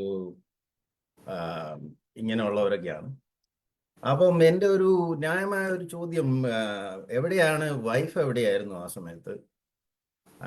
വൈഫിന്റെ എത്രമാത്രം ഇൻഫ്ലുവൻസ് അല്ലെങ്കിൽ ഇതുണ്ടായിരുന്നു ഖലീലിന്റെ റിക്കവറിയിൽ? അതിനെക്കുറിച്ചൊന്നും ഖലീല് ഇതുവരെ മെൻഷൻ ചെയ്തിട്ടില്ല. അപ്പൊ അതൊന്ന് ഡീറ്റെയിൽഡ് ആയിട്ട് പറയുക. എന്ന് വെച്ച് കഴിഞ്ഞാൽ നമുക്കൊക്കെ ഭാര്യമാരെ വളരെ സ്നേഹത്തോടെ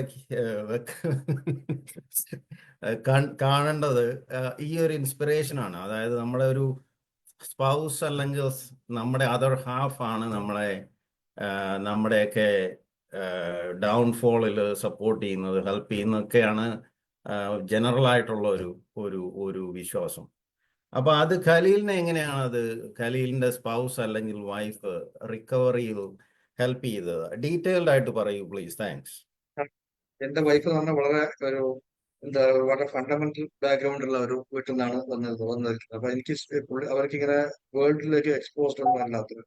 അപ്പോ പിന്നെ എനിക്ക് സ്ട്രോക്ക് വന്നത് കല്യാണം കഴിഞ്ഞ് വിത്തിൻ 40 ഡേയ്സിലാണ് വന്നത്. അപ്പൊ അതിന്റെ ഭാഗമായിട്ട് പിന്നെ അവർക്ക് ഇതിനെ ഫേസ് ചെയ്യാനുള്ള കുറെ പ്രശ്നങ്ങൾ നമുക്ക് ഉണ്ടായിരുന്നു. Because of inexperience. നമ്മളത്രയും ലോകപരമൊന്നും ഇല്ലാത്ത ടീമാണ്. അപ്പൊ അതിന്റെ ഭാഗമായിട്ട് അവർക്ക് പറ്റുന്ന തരത്തിൽ എല്ലാം സപ്പോർട്ട് ഉണ്ട്, തീർച്ചയായിട്ടും സപ്പോർട്ട് ഉണ്ട്, സംശയമില്ലാത്ത കാര്യമാണ്. പിന്നെ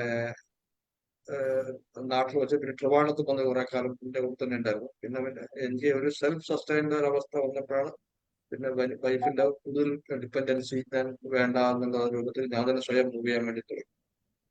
വൈഫ് തീർച്ചയായിട്ടും അപ്പൊ സ്ട്രോക്ക് വന്നത് ഏത് വർഷം? 97.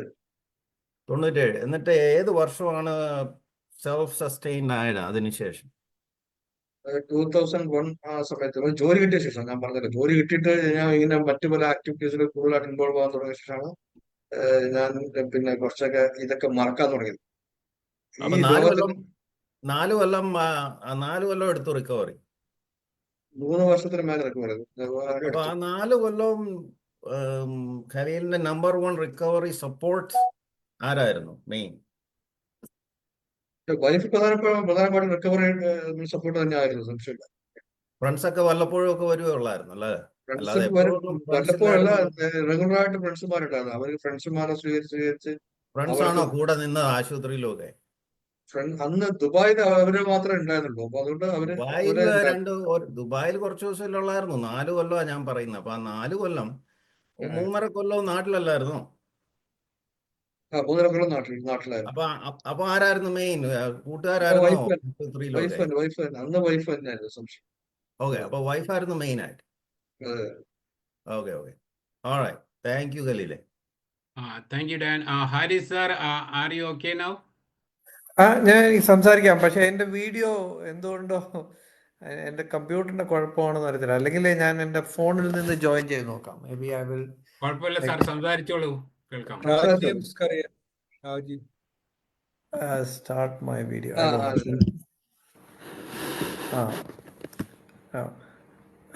കേക്കാവോ ഞാൻ പറയുന്നത്? കേൾക്കാം. ഖലീലിനെ, ജോഷി, ദയാൻ, എല്ലാവരെയും കണ്ടതിൽ ഭയങ്കര സന്തോഷം. ഖലീലിന്റെ കാര്യങ്ങളൊക്കെ എനിക്ക് ഒരു ഏകദേശം പണ്ട് എൻ്റെ അടുത്ത് പറഞ്ഞിട്ടുണ്ട്. പക്ഷെ കുറച്ചുകൂടെ ഒരു ഗ്രാഫിക് ഡിസ്ക്രിപ്ഷൻ ഇന്നാ കേൾക്കുന്നത്. ഞാൻ നേരത്തെ തന്നെ ഒരു മെസ്സേജ് ഖലീലിന് അയച്ചായിരുന്നു. Khaleel is an inspiration for lot of people. ഞാൻ ഖലീലിനെ 10 വർഷം മുമ്പ് മറ്റോ ആണെന്ന് തോന്നുന്നു കോളേജിൽ നിന്ന് വിട്ടതിന് ശേഷം ആദ്യമായിട്ട് കണ്ടത്. അപ്പോൾ എനിക്ക് വളരെ സങ്കടം തോന്നിയായിരുന്നു.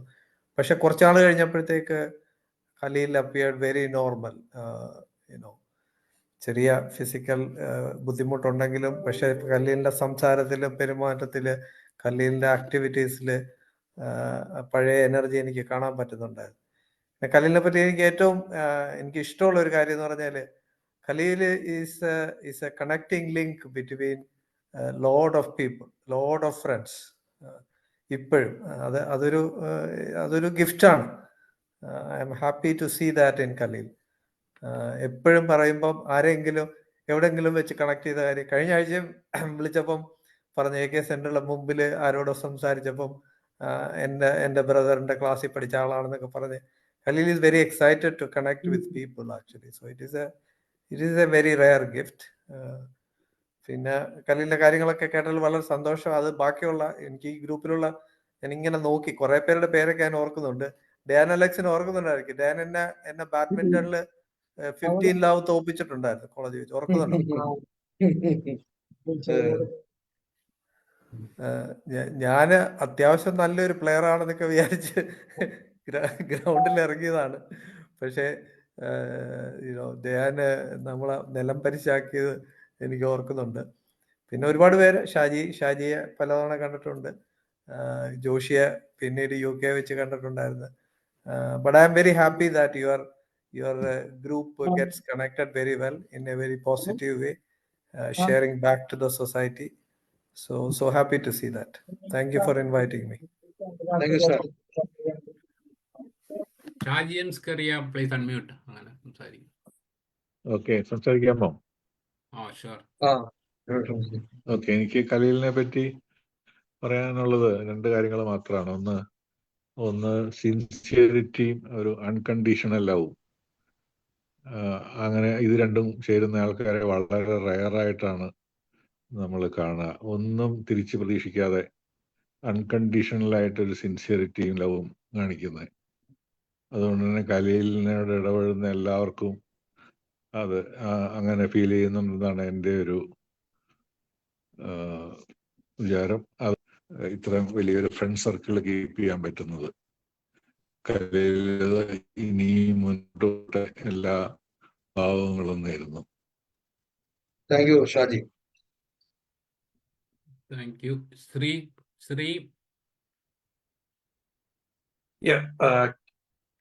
Yeah, Khalil, thank you for sharing the very inspiring story of your life.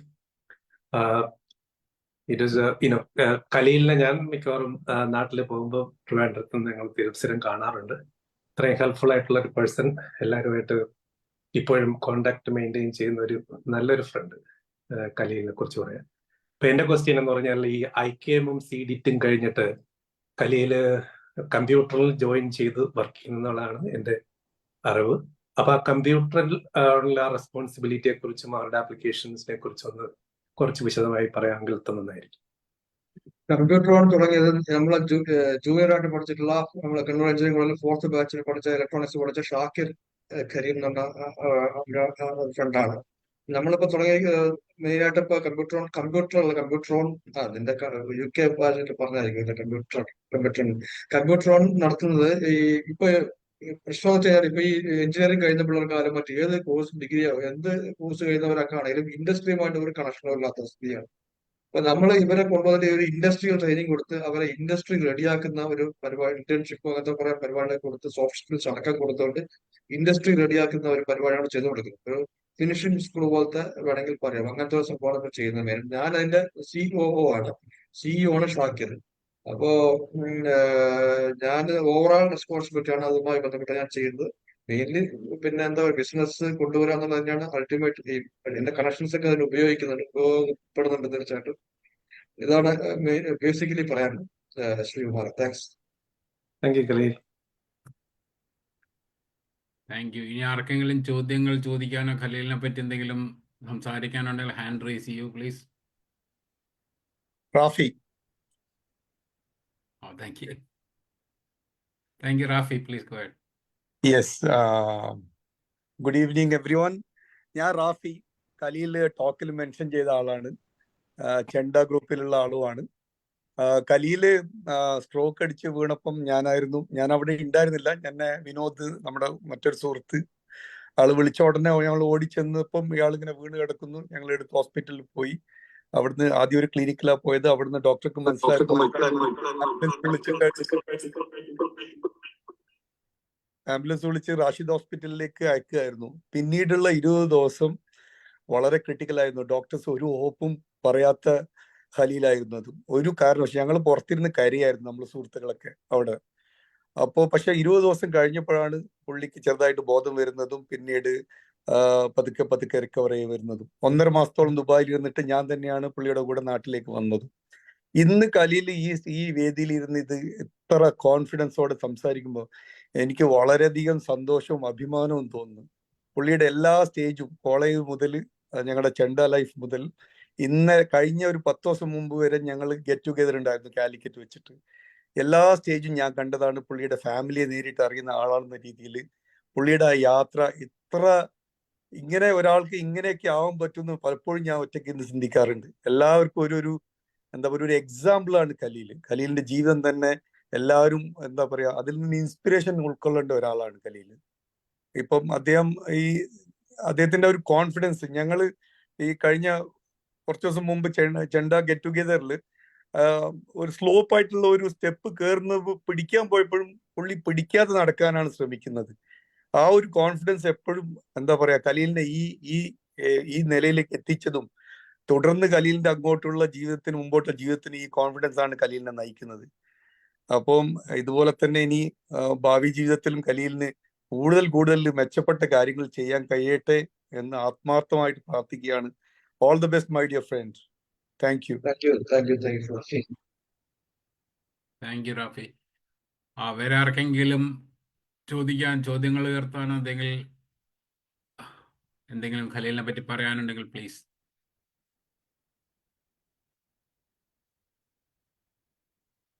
Murali ഇല്ലായിരുന്നു അല്ലേ? മുരളികുമാരോട് ഇല്ലായിരുന്നു അല്ലേ? ഇല്ല.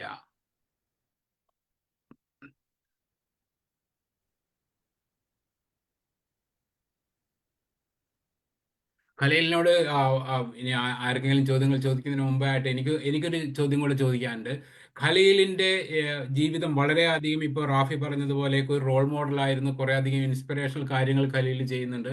ഖലീലിന്റെ കാഴ്ചപ്പാടിൽ ഖലീൽ എന്താണ് അടുത്ത 5 വർഷത്തിൽ ചെയ്യാൻ ഉദ്ദേശിക്കുന്നത്? എന്താണ് ഖലീലിന്റെ ജീവിതത്തിലെ മുന്നോട്ടുള്ള കാഴ്ചപ്പാട് എന്താണെന്ന് പറയാൻ പറ്റുമോ പ്ലീസ്? കാഴ്ചപ്പാട് ഞാനിപ്പോ അങ്ങനെ ഒരു സെറ്റ് ആക്കിയിട്ടില്ല അതുവരെ. പക്ഷെ ഞാൻ ഇപ്പൊ കമ്പ്യൂട്ടറാണല്ലോ ബാക്കി ഇതിനൊന്ന് ഡെവലപ്പ് ചെയ്ത് എടുക്കണം എന്നതാണ് എന്റെ ഒരു ലക്ഷ്യം. പിന്നെ അത് കഴിഞ്ഞ് എനിക്ക് അവസാന കാലം നാട്ടിൽ പോകണം എന്നാണ് എന്റെ ആഗ്രഹം. 57 years ആയി ഞാൻ. അപ്പൊ ഇനി നാട്ടിൽ പോയി ജീവിച്ച് കുറച്ച് സ്വസ്ഥമായിട്ട് ജീവിക്കണം നാട്ടുകാരോട് ഇടയിൽ. എനിക്ക് നാട്ടിൽ പോകുമ്പോൾ ഒരു ഭയങ്കര ഒരു ശുദ്ധമായി ഒരു മനം കുളിർക്കാതെ പറയില്ല, അങ്ങനത്തെ ഒരു ഫീലിംഗ് ആണ് ഉണ്ടാകുന്നത് പൊതുവെ.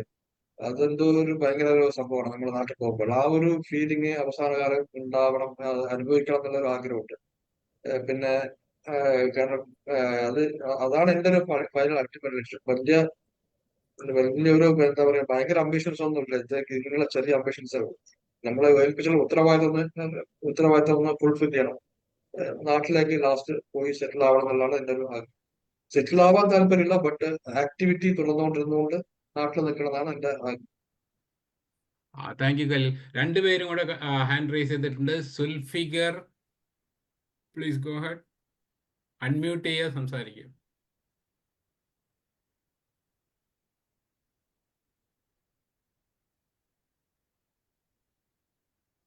ഹലോ,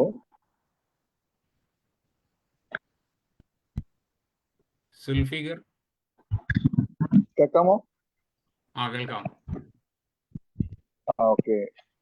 എനിക്കും ഈ പറഞ്ഞ വീഡിയോയുടെ ഒരു പ്രശ്നമാണ്, ഓണാവുന്നില്ല. ഓക്കെ, എന്തായാലും എനിക്ക് പറയാനുള്ളത് കേൾക്കാനല്ലേ? കേൾക്കുന്നുണ്ട്, പറയൂ. ഞാന് ട്രിവാൻഡ്രത്താണല്ലോ ഞാൻ സെറ്റിൽ ചെയ്യുന്നത്, എല്ലാവർക്കും അറിയായിരിക്കും. എനിക്ക് ഇപ്പൊ സംസാരിച്ചവരെല്ലാവരും ഇതിലൂടെ കാണാൻ കഴിഞ്ഞതിൽ തന്നെ വലിയൊരു സന്തോഷമുണ്ട്.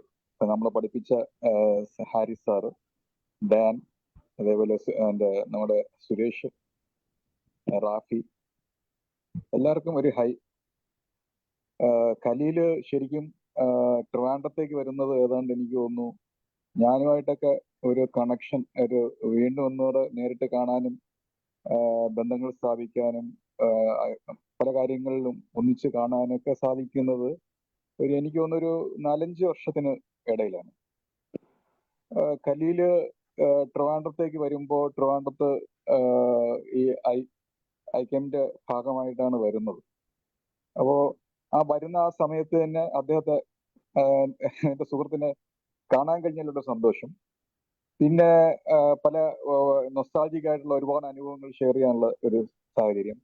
പക്ഷെ അതിനു മുമ്പ് അങ്ങനെ ഒരു സാഹചര്യം എനിക്ക് കിട്ടിയിട്ടില്ലായിരുന്നു. അപ്പൊ നമ്മളെ എല്ലാ ഫ്രണ്ട്സുമായിട്ട് കണക്ട് ചെയ്യുന്ന, നമ്മുടെ ഹരി സാർ പറഞ്ഞതുപോലെ എല്ലാവരുമായിട്ട് കണക്ട് ചെയ്യുന്ന ഒരു എലമെന്റ് എന്ന് പറയുന്നത് ഖലീലായിരുന്നു. ഞാൻ പലപ്പോഴും അതിശയിച്ചിട്ടുണ്ട്. കാരണം ട്രിവാൻഡ്രത്ത് വന്നതിന് ശേഷം ഇവിടെ നിന്ന് ഉണ്ടാക്കിയിട്ടുള്ള കോണ്ടാക്ട്സ്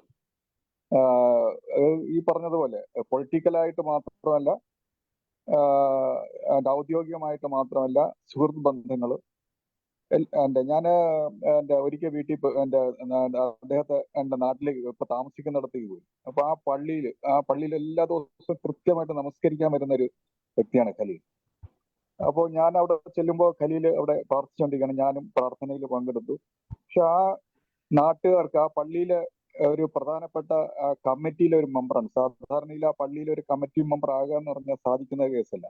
അങ്ങനെ ഒരു പുറത്തു നിന്നൊന്ന ഒരാൾ ആ നാട്ടിൽ വന്നിട്ട് ഒരു പള്ളി കമ്മിറ്റിയിൽ ഉൾപ്പെടുത്തുക എന്നുള്ളത്, അത് എനിക്ക് തോന്നുന്നു ഒരിക്കൽ ഖലീൽ പറയുകയും ചെയ്തു. അങ്ങനെ ഒരു പള്ളി കമ്മിറ്റിയിൽ തന്നെ ചർച്ചയായി, ഇങ്ങനെ ദൂരം നിന്ന് വന്ന ഒരു വ്യക്തിയെ എങ്ങനെ നിങ്ങൾ പള്ളി കമ്മിറ്റിയിൽ ഉൾപ്പെടുത്തും. പക്ഷെ പുള്ളി അവിടെ പള്ളി കമ്മിറ്റിയിൽ ഉൾപ്പെടുത്തി എല്ലാവരും എന്റെ ആ അഭിപ്രായങ്ങളെയൊക്കെ തിരഞ്ഞെടുപ്പിച്ചുകൊണ്ട് അദ്ദേഹത്തിനെ ഉൾപ്പെടുത്തിയിട്ടുണ്ടെങ്കിൽ അത് എന്തുകൊണ്ടായിരിക്കും എന്നുള്ളത് നമുക്ക് ഊഹിക്കാവുന്നതേ ഉള്ളൂ. അപ്പൊ ആ നാട്ടിലും ആ പള്ളിയുമായിട്ട് ബന്ധപ്പെട്ടുള്ള ആ സമൂഹത്തിനിടയിൽ ഉണ്ടാക്കിയിരിക്കുന്ന അക്സെപ്റ്റൻസ് ആണ്. ആ അക്സെപ്റ്റൻസ് തന്നെയാണ് നമ്മൾ ഇന്നും ഇങ്ങനെ ഒരു കൂടാനുള്ള ഒരു പ്രധാന കാരണം. എവിടെയാണോ ഖലീൽ പ്രവർത്തിക്കുന്നത്, പഠിക്കുന്നത്, ജോലി ചെയ്യുന്നത്, അവിടുത്തെ ഖലീൽ ഉണ്ടാക്കിയെടുക്കുന്ന ആ ഒരു വിശ്വാസ്യത, ആ ഒരു അക്സെപ്റ്റൻസ്, അതാണ് ഖലീലിന്റെ ഏറ്റവും വലിയ പോസിറ്റീവ് എനർജി ആയിട്ട് ഞാൻ കാണുന്നത്. പഠിക്കുന്ന സമയത്ത് തന്നെ എല്ലാവരുമായിട്ടും ഒരു സുഹൃത്ത് വന്നു. അതിൽ പൊളിറ്റിക്സ് ഇല്ലായിരുന്നു. എന്റെ സ്വന്തം പാർട്ടി എന്നോ അല്ലെങ്കിൽ മറ്റുള്ള ഇതെന്നോ അല്ല. ഖലീല് എല്ലാവർക്കും ഒരു ഇഷ്ടപ്പെട്ട ഒരു സുഹൃത്തായിരുന്നു. ഇന്നും അങ്ങനെ തന്നെയാണ്. എല്ലാവരും ഈ പറഞ്ഞല്ലോ, നമ്മൾ പഠിക്കുന്ന സമയത്ത് നമ്മളൊക്കെ വിവിധ ആശയങ്ങളുള്ളവരായിരുന്നെങ്കിലും അവരെല്ലാം കൂട്ടിയിണക്കാനായിട്ട് ഇന്ന് കഴിയുന്നത് ഖലീലിലൂടെയാണ്. അപ്പൊ ആ ഒരു സുഹൃത്ത് ബന്ധം നമുക്ക് ഇന്ന് ആ ഒരു ഊഷ്മളതയോടെ നമ്മുടെ ഫ്രണ്ട്സിനെ എല്ലാം ഒരുമിച്ച് കൂട്ടാൻ കഴിയുന്ന ഖലീലിന് ഇനിയും നമുക്ക് ഒരുപാട് ഖലീലിലൂടെ ലഭിക്കാനുണ്ട്. നമുക്ക് ഇനിയും കണ്ടെത്തേണ്ട ചില സുഹൃത്തുക്കളുണ്ട്, ബന്ധങ്ങളുണ്ട്, പല ഇടപെടലുകളുണ്ട്. ഇതെല്ലാം ഖലീലിലൂടെയാണ് സാധിക്കുന്നുള്ളതാണ് ഏറ്റവും സന്തോഷകരമായ കാര്യം. അതും ഇത്തരത്തിലുള്ള ഒരു സാഹചര്യത്തിൽ ആരോഗ്യപരമായ ഒരു വിഷയമുള്ള ഒരു ഖലീലിന് ഇത് സാധിക്കുന്നുള്ളത്, ഖലീലിനെ സംബന്ധിച്ചിടത്തോളം ഖലീൽ വളരെ ലളിതമായിട്ടാണ് ഇവിടെ അവതരിപ്പിച്ചതെങ്കിലും നമ്മൾ ഖലീലിനെ കാണുന്നത് അതിനേക്കാളൊക്കെ അപ്പുറമാണ്. ഖലീലിന്റെ വലിപ്പം ഖലീലിന് അറിയില്ല എന്നുള്ളതാണ് സത്യം. ഇന്നത്തെ സോഷ്യൽ സാഹചര്യത്തിൽ ഖലീൽ ഇടപെടുന്ന ഈ രീതിയിലുള്ള ഇടപെടലുകൾ ശരിക്കും മറ്റുള്ളവർക്ക് ഒരു ഊർജ്ജമാണ്. ഒരു സുഹൃത്ത് എന്നുള്ള നിലയിൽ ഞാൻ അതങ്ങനെയാണ് അത് ഓർക്കുന്നത്.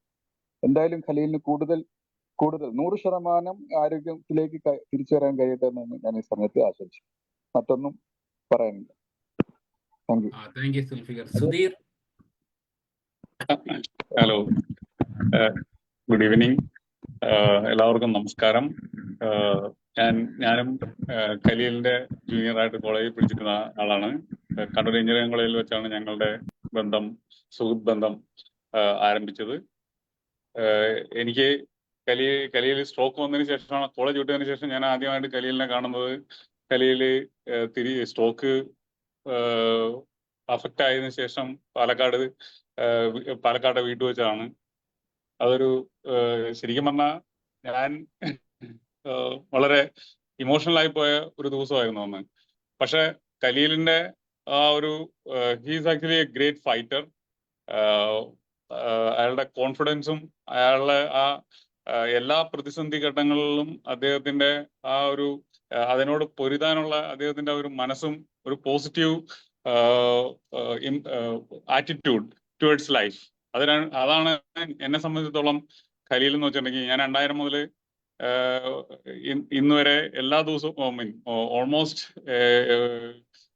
വളരെ ക്ലോസ് ആയിട്ട് അദ്ദേഹമായിട്ട് ഇന്ററാക്ട് ചെയ്യുന്ന ആളാണ്. ഖലീലിനോടുള്ള എൻ്റെ ഒരു ചോദ്യം എന്താണെന്ന് വെച്ചിട്ടുണ്ടെങ്കിൽ, ഖലീൽ എങ്ങനെയാണ് ഇത്രയും പോസിറ്റീവായിട്ട് ജീവിതത്തെ സമീപിക്കുന്നത്? ഖലീൽ ഈ പ്രതിസന്ധി ഘട്ടങ്ങളെല്ലാം തരണം ചെയ്യാനായിട്ട് ഖലീൽ എവിടെ നിന്നാണ് റിയൽ ആയിട്ടുള്ള ആ ഊർജം ഖലീലിന് എവിടെ നിന്നാണ് കിട്ടുന്നത്? ഖലീൽ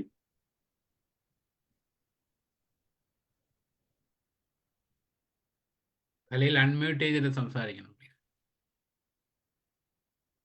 ആ അതിന്റെ ഒരു കാരണം പറഞ്ഞാൽ ഞാൻ പറഞ്ഞിരുന്നു ഈ സംസാരത്തിനിടയ്ക്ക് തന്നെ, ഒരു എന്താ പറയുക, ഒരു റിട്ടേൺ പ്രതീക്ഷിക്കാത്ത തരത്തിലുള്ള ഒരു അങ്ങോട്ടുള്ള സ്നേഹിക്കുക. പിന്നെ എന്തെങ്കിലും സഹായം ചെയ്യുമ്പോഴും നമ്മൾ തിരിച്ച് അനുഭവിക്കുന്ന കുറെ പോസിറ്റീവ് എനർജി, അവരുടെ സ്നേഹം, അവരുടെ പ്രാർത്ഥന, ഇതൊക്കെയാണ് നമുക്ക് എന്റെ ഊർജ്ജം. ഇതാണ് എന്നെ മുന്നോട്ട് നയിക്കുന്നത്. അതുകൊണ്ടാണ് ഞാൻ ഈ ആൾക്കാരെ സഹായിക്കുന്നത്. ഒരാളെ സഹായം ചോദിക്കുമ്പോൾ കൂടുതൽ ഒരു ഓപ്പർച്യൂണിറ്റി ആക്കി എടുത്തുകൊണ്ട് അതിനെ കൂടുതലായിട്ട് ഇപ്പൊ അവര് ഒരാൾ എന്നോട് ഒരു സംഭവം പറയുമ്പോൾ ചിലപ്പോൾ എനിക്ക് അവർക്കുള്ളതിനേക്കാളും കൂടുതൽ കൺസേൺ എനിക്കായിരിക്കും ഉണ്ടാവും. അതാണ് ഒരു വേറൊരു പ്രശ്നം. അപ്പൊ അതുകൊണ്ട് തന്നെ അവര് പറയുന്നതിനേക്കാളും കൂടുതൽ എഫേർട്ട് ഞാനാണ് എടുക്കുക ഇത് ശരിയാക്കി കൊടുക്കാൻ വേണ്ടി. അത് എന്റെ ഒരു പേഴ്സണാലിറ്റിയുടെ പ്രോബ്ലം ആണെന്ന് തോന്നുന്നു. പ്രോബ്ലം അല്ല, അതൊക്കെ എന്റെ ഗുണമായിരിക്കും. ഇതൊക്കെ കൊണ്ടാണ് ഞാൻ ജീവിച്ചു പോകുന്നത്. പിന്നെ ഒരു എന്താ പറയാ, ഒരു സിൻസിയറിറ്റിയും ഒരു പോസിറ്റീവ് മൈൻഡും ഒക്കെ തന്നെയാണ് ഇതിന്റെ മെയിൻ സംഭവം. നമ്മൾ എന്തെങ്കിലും പ്രതീക്ഷിച്ചിട്ടാണെങ്കിൽ അത് നടക്കൂല. Okay, thank you Khaleel. ഇങ്ങനെ നിങ്ങളുടെ ഈ ലെസൺസ് എല്ലാം ഈ ഓഡിയൻസിന് ഷെയർ ചെയ്തതിന് ഒരിക്കൽ കൂടി നന്ദി പറയുന്നു. Thank you Khaleel. Thank you Sudheer. Khaleel, 1-2 കമന്റുകൾ നമ്മളുടെ ചാറ്റ് ബോക്സിൽ വന്നിട്ടുണ്ട്, ഞാനത് വായിക്കാം. Raveendran, Khaleel inspiring 30 minutes with you dear. Abdul Rasheed പറഞ്ഞിരിക്കുന്നത് ഗ്രേറ്റ് സ്പീച്ച് ഖലീൽ. നാരായണൻകുട്ടി പറഞ്ഞ ഖലീൽ ഒരു ഹാർട്ടിന്റെ സിമ്പൽ. സിജോ മാത്യു പറഞ്ഞ good speech. And Sheela Tomy great inspiring Khaleel. Sheela. പിന്നെ കുറച്ചും ഇതുപോലുള്ള തംസപ്പും ഒരു മെസ്സേജ് ആക്ച്വലി നമ്മൾ മിസ്സായി പോയിട്ടുണ്ട്. അത് ഫേസ്ബുക്കിൽ വന്നിരുന്നു. സൗണ്ട് വളരെ കുറവാണ്, വ്യക്തമാകുന്നില്ല എന്ന് പറഞ്ഞിട്ട് ലീലസ് തോമസ്. അത് നോട്ട് ചെയ്യാൻ മറന്നുപോയി, അതിൽ ക്ഷമിക്കണം. അപ്പൊ ഇനി ആർക്കെങ്കിലും ഖലീലിനോട് ചോദിക്കാനുണ്ടെങ്കിൽ നമുക്ക് ഒരു 3 minute സമയം കൂടിയുണ്ട്. ആർക്കെങ്കിലും എന്തെങ്കിലും ചോദിക്കാനുണ്ടെങ്കിൽ പ്ലീസ് ഗോ ഹെഡ്.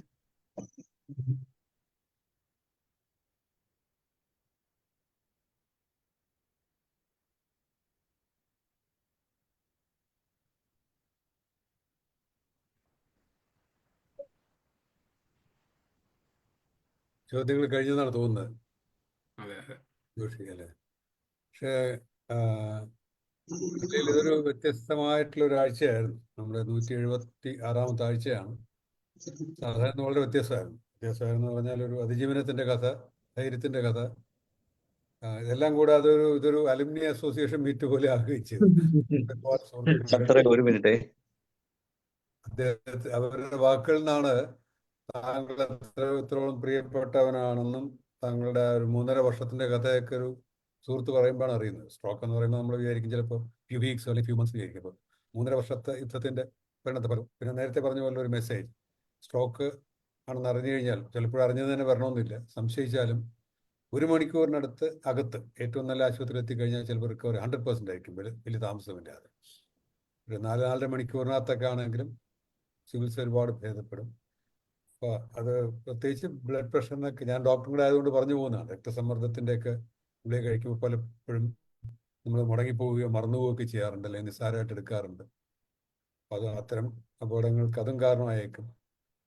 താങ്കൾ ചെറുപ്പത്തിൽ വന്ന ഒരാളാണ്, റിക്കവർ ചെയ്ത് വളരെ ഊർജ്ജസ്വലനായിട്ട് ജീവിതത്തിലേക്ക് തിരിച്ചു വന്ന ഒരാളാണ്. അത് എല്ലാവർക്കും വളരെ ഇൻസ്പയറിംഗ് ആണ്, എല്ലാവർക്കും സമ്മാനം നൽകുന്നതാണ്. ഇപ്പോൾ 2 തരം മെസ്സേജാണ് ഇതിൽ നിന്ന് കിട്ടിയത്.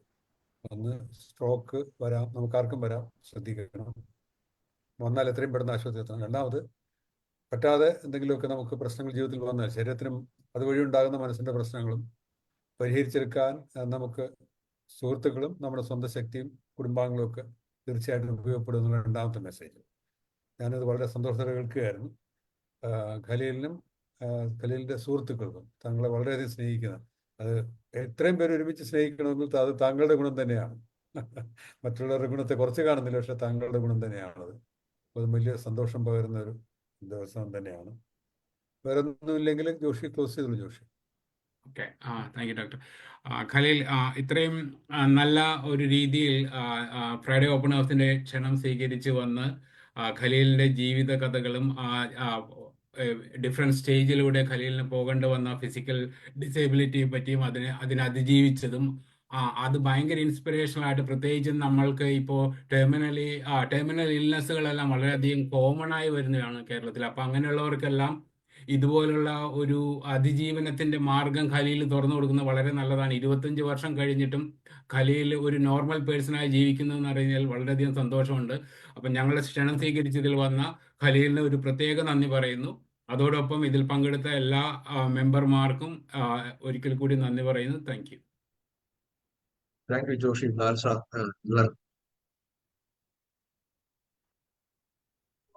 Thank you, thank you, thank you. എല്ലാവർക്കും നന്ദി. അടുത്ത ആഴ്ച വീണ്ടും കാണാം. Thank you sir. Thank U.